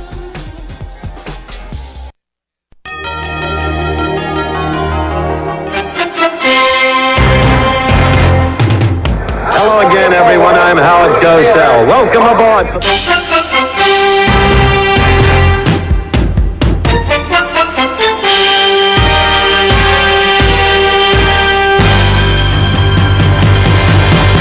ABC's Monday Night Football. Monday Night Football tonight. Denver against the Buffalo Bills. I say big game for the Buffalo Bills because we know in Memphis that playoff window, Brian, it can slam shut, can't it? Very quickly, too. Very quickly. Slamming, closing on the Bills? It seems like it. I mean, you look at those seeds today, I know there's a lot of football to play, but you want to start making your move, and you don't want to get too many people between you and that last one because it just mathematically you can't pass that many cars. So I think a big one tonight. We're going to watch Monday Night Football at Ruth's Chris. and that's where me and you and Johnny are going for a big special Christmas party, just us. That's where you should celebrate at Christmas time, and you need to call now or email now for any holiday party list you want to get on. They've got Kevin Johnson's general manager, Jared Wells, his executive chef, and they want everyone to know about the holiday party plans. And you need to start now to plan that perfect event, because the time is starting to run out. Office parties will really crank up that Tuesday, Wednesday after Thanksgiving, even before December 1. And we know with every passing day there'll be a party or two to go to every night for people, whether it's date night, a birthday, or after a big win, or just because. Raise a steak in celebration at Ruth's Chris Steakhouse in Memphis in the Regalia Shopping Center. You can hear the sizzles now. It's how celebrating and enjoying Monday Night Football should be done. For any occasion, treat yourself to one of the classic USDA prime steaks, seasoned and broiled to perfection, then serve sizzling hot on one of Ruth's signature 500-degree plates. Trust me on the 500 degrees, and trust us on a great time at Ruth's Chris Memphis in Regalia, with plenty of safe, free parking for holiday get-togethers. Open for lunch on Sunday. Happy hour Monday through Thursday, 4 to 6 p.m., and on Sunday, 3:30 to 6. Most hospitable steakhouse in town. Those Ruth Chris gift cards. You're looking for the holiday gift, look no further. That's it. And people can enjoy that at any time in 2024. The patented boiling method. Hear the sizzles. Enjoy Monday Night Football on all the TVs. Visit Ruth'sChris.com to make a reservation and celebrate the right way at Ruth's Chris Memphis. For Buffalo, they've got to get something going other than at quarterback. Oh, yeah, absolutely. I mean, we know they have a great quarterback. Nobody is convincing me otherwise, but it's really everywhere else. They've really just struggled this year, now sitting at 5-4. And on the other side, you've got a Broncos team that's coming in off of a bye, and their last win was against a really good Chiefs team. Now, we know that Chiefs team was not fully 100%. They had some injuries. They had some guys under the weather for that one, but they're probably coming in with a lot of confidence after that win, trying to build something in Denver first year with a new coaching staff. So you're trying to build something, and a win over the Chiefs is certainly a win that can build some momentum late into the season. Yeah, Denver needs a lot to pull this off tonight. It's pretty big line. Denver, they rank last in the league in yards allowed and is tied for 31st in points surrendered. But the Broncos have held their last three opponents to 19, 17, and 9 points. And as you mentioned, two of those were against the reigning Super Bowl champion Chiefs. Yeah, so it should be a fun game tonight. We'll see what Denver can come out and if they can do anything. Or, Brett, could this be a game where the Bills just don't show up and it's a close game? Or I guess it could be the third option where it's just a all Bills all night and they kind of run away with this one. Offensive players only meeting Buffalo had. Latavius Murray, leader of that. So we got the running backs want a union within the union. Now we've got offensive players. Yeah. What do the defensive guys think about that? Hey, what about us? What about us? Do they just stand out in the hall like, guys, I mean, let us in? But, no, that's weird. I hate in any sport when we see the players-only meeting, but that might be worse. An offense-only meeting? That seems... really does. Yeah, it seems a little worse than just players-only. Oh, I'm going to go back to the Grizzlies. I'm calling players-only meetings sometime this week. Kind of surprised we haven't gotten it already, Brett. I think it's about to hit the fan. Tonight, Buffalo, 8.5-point favorite. Over the weekend, college football picks. I was 3-3, 0 points. You were 2-4, -2 points. NFL on Sunday, you were 3-2, but you hit your straight up NFL shock. You hit it with Minnesota. So you won 2 points, going 3-2. I went 2-3, so I'm down a point tonight. Laying the 8.5, all Buffalo for me. I'm gonna go the opposite. You said we're playing it off at 8.5. We are. That's what I see it as. I'll take. Yeah, no, that's what I see it as too. But earlier it was like 7, maybe 6.5, 7. I'll take Denver in this one. Maybe they can keep it close tonight. If you like Denver at 7, you love them at 8.5, don't you? That's absolutely right. This weekend's signature games have been lacking, haven't they? Yeah, and we kind of talked about that last week. We did. Man, these primetime games are not anything to get super excited about. Does it change this week? Do we get some more entertaining games this primetime week? I think so. Thursday night's classic. Bengals-Ravens. Oh, that's great. Oh, that's unbelievable. And we know what that decides. Next Sunday night, Broncos again against the Vikings. And next Monday night, Eagles-Chiefs. Oh, that'll be fun. That was the Super Bowl way back in February. Okay, so 2 for 3, I think. Yeah. I mean, maybe not the Vikings and the Broncos. Now, there were other good games, just these signature games. It's just the primetime games were kind of lacked a lot of intrigue and excitement. Bengals-Ravens, good stuff That's Thursday really night. good for a That's Thursday about night as good game. as it's been since the Super Bowl game that kicked off Thursday night football that was on NBC. No, you're absolutely right. And that's a really good point by you, because I think it seems like every week we've been going, okay, well, this is an interesting matchup for Thursday night, but it's not, the best game of the weekend. But no, that could very well be the best game of the weekend. And starting Thursday with, a smattering of afternoon college basketball, really from about this Wednesday, Thursday, all the way through that Monday after Thanksgiving. Oh, Brett. Man. And you got the rivalry, you got all the passion in the rivalry games. Yep. You got the write-in games, you got the college basketball games kind of made up on the fly with not on the fly, but with the bracketing, the NBA's. This is fun. Yeah, no, this is you're right. Thursday's kind of when it starts, and then it's just downhill from there with all of the sports, and just pick your poison for really any time of the day, any of those days. And it's another one of those time of years that, and I'm not real bad at this, but you got to kind of figure out what day it is. That is true. You wake up and you're like, okay. Usually I just try to figure out, well, okay, what's on tab today for games, and then I can figure, okay, it's Tuesday. I mean, I guarantee you this Saturday, when you can write this down on bingo card, and boy, did I get the bingo card right on on the Heidi game. Oh, man. It was everywhere you looked. You're right. You couldn't get it. I mean, if you didn't know the story of the Heidi game you knew before, it. you know it Maybe now. by the end of the first quarter, you knew it. And you can get ready on bingo. I'll say to Coach Lane Kiffin, post-game Saturday at Ole Miss, and Ole Miss is used to this. So that'll be Saturday, and I'm going to say to him, tomorrow's Tuesday for you. Very short week. Yeah, you're right. Because that short week, and they've got it down. They're used to it. But this is time of year for a lot of good stuff. All right, these two proud franchises, Denver with the 2 Super Bowls, or 3 Super Bowls, and Buffalo with all those Super Bowl appearances. You start first with top quarterbacks all time. All right, I'll start with my Denver Broncos list. Brett, how hard was it for you to keep Paxton Lynch off your Broncos list? It wasn't hard, but I'm sorry. I wish it. No, that wasn't hard either. I wish, but Chad Kelly and another Grey Cup. Yeah, I think so. Yeah. Oh, he's been unbelievable this year, Brett. We early in the CFL season before we had American football, we were back in Chad Kelly a lot of weekends. I can tell you that. He's been really good. No, my Broncos 4 quarterbacks, starting from 4, working up to 1. Charlie Johnson, number 4 for me. Craig Morton, number 3 for me. Peyton Manning, number 2. And then, John Elway. Hard to not put him number 1 for the Broncos. Charlie Johnson, how about that? For Denver for me, number 4. Craig Morton, he could get teams there. He just never could win. And he even got Denver to 1, and they got trounced by the Cowboys. And Norris Weiss from Ole Miss got in late. The late Norris Weiss got in late in that game as backup. Number 3, Jake Plummer.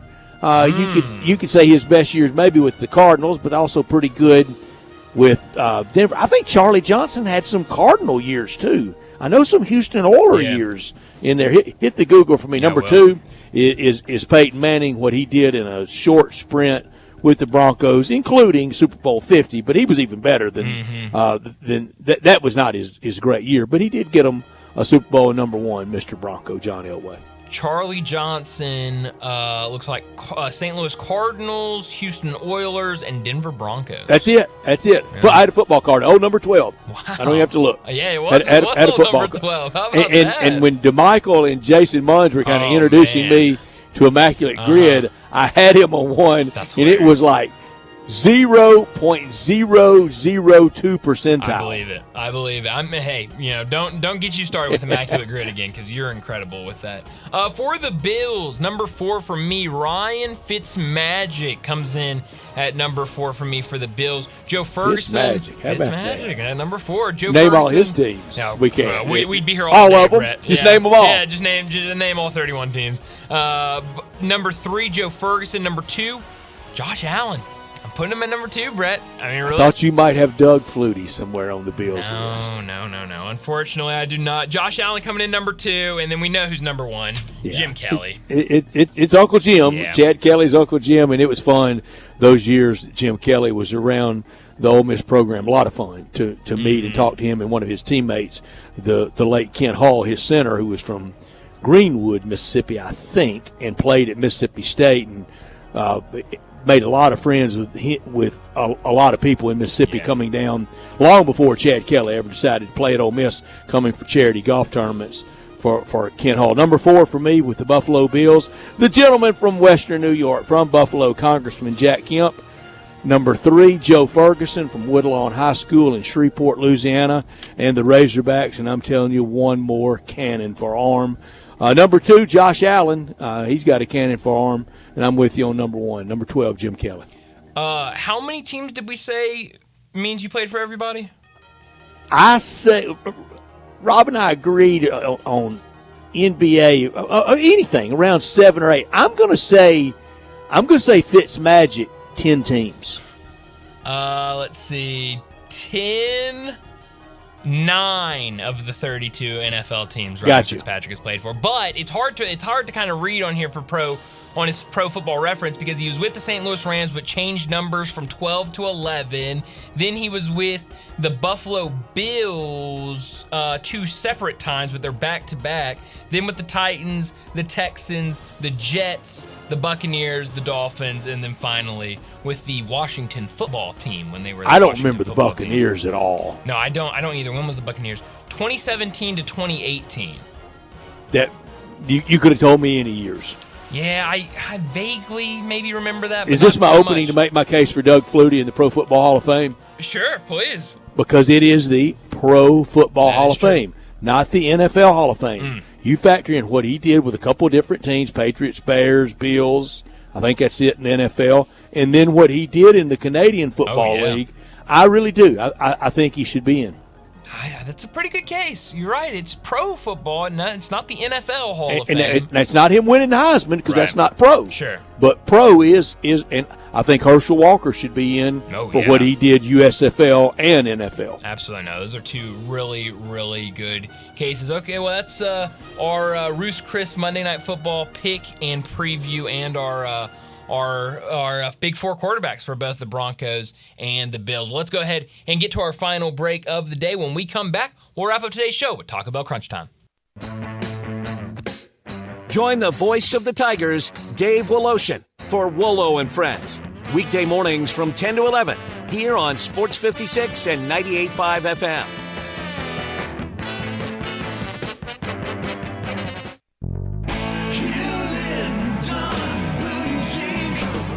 Hewlett & Dunn Boot and Clothing Company, we have it all. From handmade Amish leather belts, fine and casual clothing, boots, casual boots, work boots, fancy boots, and even safety-toed boots. Lots of cowboy hats to choose from, even Nebo lights, good-looking duck head dress shirts, duck head caps, shorts, and pants. Tons of jeans from Ariat, Wrangler, Devil Dog, and Kimes Ranch jeans.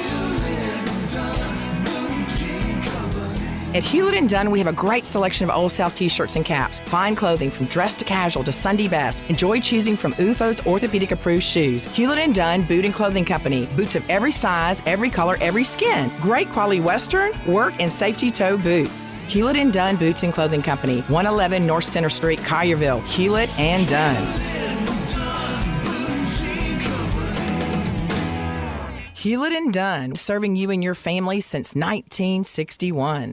Hey, sports fans, if you're not calling John Anthony, you're simply missing out. To prove it, I'm releasing your Monday Night Report absolutely free on recorded message line. Call 1-800-244-5506. Last week, I went 2-0 with LA in the under. Tonight, I love this matchup. Denver, Buffalo's monster, side and total. Denver, Buffalo, critical information confirmed. plus Thursday's early release and hoop action. That's 5 big plays. John Anthony has you covered. I love to go 5-0 free on a recorded message. 1-800-244-5506. Information wins. John Anthony Sports, #1 against the spread. Denver Buffalo is huge. Call 1-800-244-5506. You want information? I've got it. Denver Buffalo plus hoop action. I love to go 5-0 or the season free. That's 1-800-244-5506 or go to johnanthonysports.com. Sponsored by JFSR Group.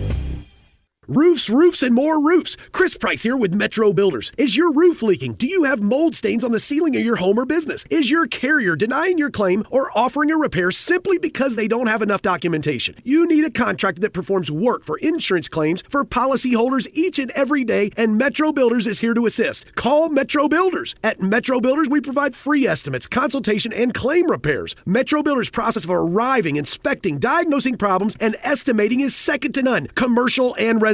Our team of Hague-certified technicians are standing by to assist you with providing estimates and photos to your carrier to document your loss. All you owe is what your policy states. No large fees on top of the final scope. We use high-grade materials and are certified by companies like Atlas, CertainTeed, Owens Corning, and Mulehide with labor warranties up to 50 years on all of our jobs. Metro Builders provides roof repairs across the Mid-South. Call Metro Builders to schedule your inspection free. Call me. 901-375-1717. That's 901-375-1717.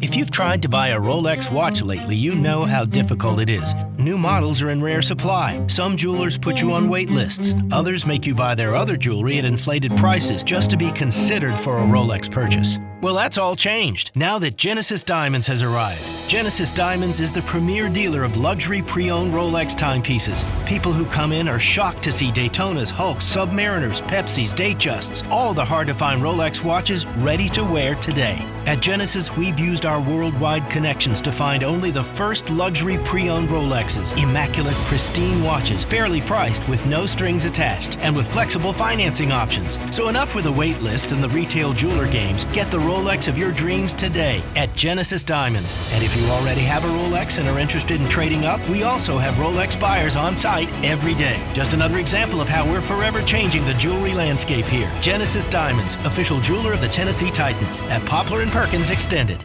Now, back to Sports Time on Sports 56 and 98.5 FM. This hour is brought to you by Hewlett & Dunn, Boot & Jean Company in Collierville. Here once again are Brett Norsworthy and Bryant Dacus. Here I am, I'm a man on the scene.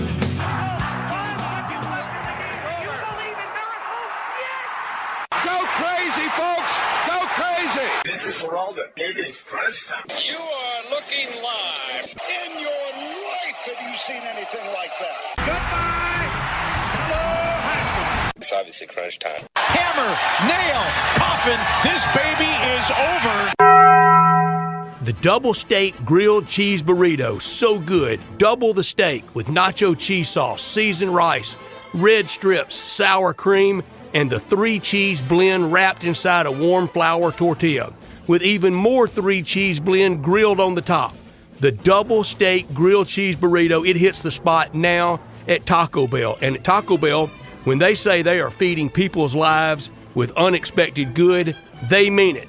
Bowl food you can't get anywhere else. Well, Brett, what I learned today, and we've been talking about it most of the day, is all the firings around college football these last couple of days. Two major ones in the SEC. Texas A&M fired Jimbo Fisher yesterday morning after their big win against Mississippi State. And then this morning, Zach Arnett was fired at Mississippi State during his first season as their head coach. Penn State also fired their offensive coordinator after the loss against Michigan. So there's a lot of changes we talked about earlier, especially for the head coaching perspective with the transfer portal, how early it's opening and how you got to get in there early and go after talented players. They've got to make moves fast, and so I shouldn't be surprised by either of these moves, but it is different to see these moves being made in the middle of the season. Learned the news about A&M just having enough with Jimbo Fisher. It was never going to happen with Jimbo, but he should send some of that loot he's getting to Jameis Winston and to Gus Malzahn. Jameis Winston for leading that FSU team to victory, and Gus Malzahn for choking in the last moments of that BCS title game, or he wouldn't have the national championship that he has. Gus showed then he really didn't have it. Yeah, no, you're absolutely right about that. What I could have done without, I was really hoping that win by the Tigers Friday night would get them in the Associated Press top 25. Very close. First team out of the top 25 at number 26. Colorado and James Madison both get into the top 25 after good starts for both of them. Go win it all in Atlantis. Oh, man. And be about 10th. Yeah, then you're way up there. You don't have to worry about it. Then some other kind of interesting things from the new AP poll. Arizona, after their win against Duke, jumps all the way up to 3. Duke falls from 3rd to 9th. And then another one that jumped out at me, Florida Atlantic, after their first win, they don't move at all. So some interesting things from the, first in-season AP top 25. But the Tigers right outside. And we'll see if in the next couple weeks they can make their move inside and see how far up they can get. I'm very sorry for the whole Zach Arnett deal at Mississippi State. I'm sorry for him having to be elevated to head coach, and I'm sorry for him having to be removed. Just a terrible last year, really, from the Egg Bowl football win to now. It's been bad for Mississippi State, and it started with the loss of one of the biggest, most colorful figures in the history of the sport. And I know they got Southern Miss, and I know they have Ole Miss, but in the offseason, they got to get it righted because they just you could never plan for what happened to them. No. I mean, it's just so sad and so tragic, and I hate that this is the way it had to end. Where are you beaming tonight? No way I'm going to Buffalo. I'm not chancing that cold weather. Except I want to go to Buffalo badly before I leave this earth because I want to see Niagara Falls. Yeah. But I'm going on those 2 warm days a year, July 3rd or July 4th. That's the only 2 warm days of the year.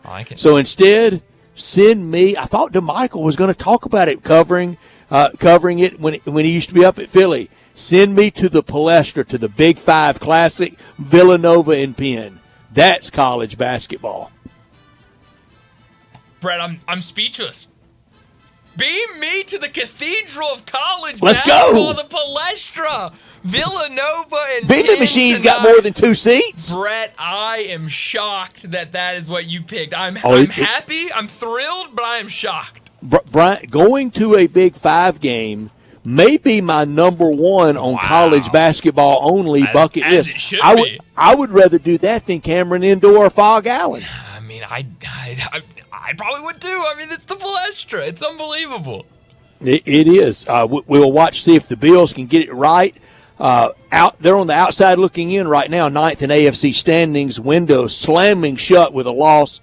And I'm predicting a Stephon Diggs sideline scene if they're down late tonight.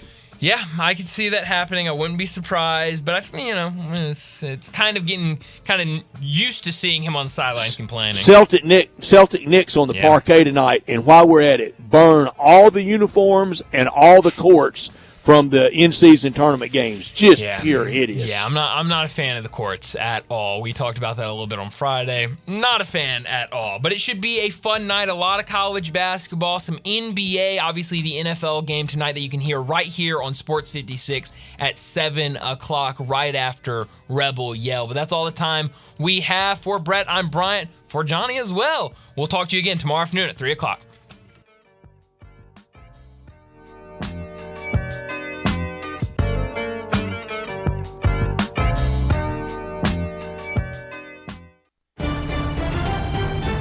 Here from Westwood One. Monday Night Football is coming up from Buffalo with the Bills and the Broncos. Sean Payton's Denver team is coming off their bye week and looking for a 3rd straight win. Sean McDermott's Bills need a win to stay above 500. Kevin Harlan and Ross Tucker will call the action on air and on the free live stream sponsored by AutoZone on Monday Night Football. Right here on Sports 56.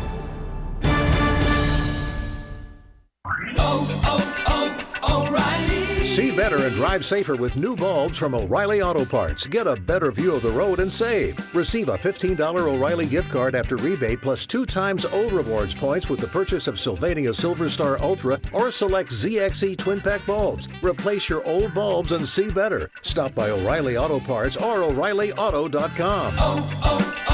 O'Reilly Auto Parts. For the ones who get it done, the most important part is the one you need now, and the best partner is the one who can deliver. That's why millions of maintenance and repair pros trust Grainger, because we have professional-grade supplies for every industry, even hard-to-find products. And we have same-day pickup and next-day delivery on most orders.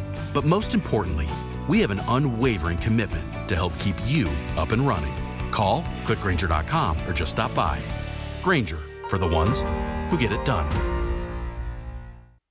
Here at Memphis Barbecue Supply, we have everything you need for your Thanksgiving feast.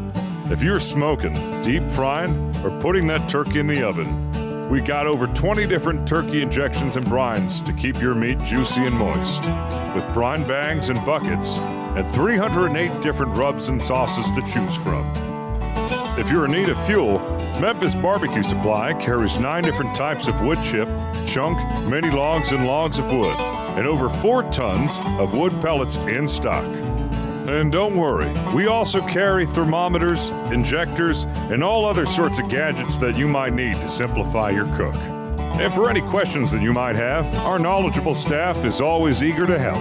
Memphis Barbecue Supply is located at 7041 Stage Road in Memphis, or you can order online at mbbqsupply.com.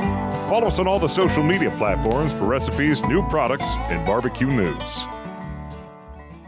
Want to play a private country club but only pay daily greens fees? Meadowbrook Country Club in West Memphis is your place. You can now play a beautiful, challenging course for only $59 plus tax, including cards. Meadowbrook Country Club features champion Bermuda greens and now is available to everyone. A membership is only $350 per month and includes tennis, pickleball, and swimming, plus a great restaurant and bar. Golf Pro Mark can even fix you up with custom-made tricks on clubs. Call 870-394-4186 today for your Tuesday through Sunday tee time at Meadowbrook Country Club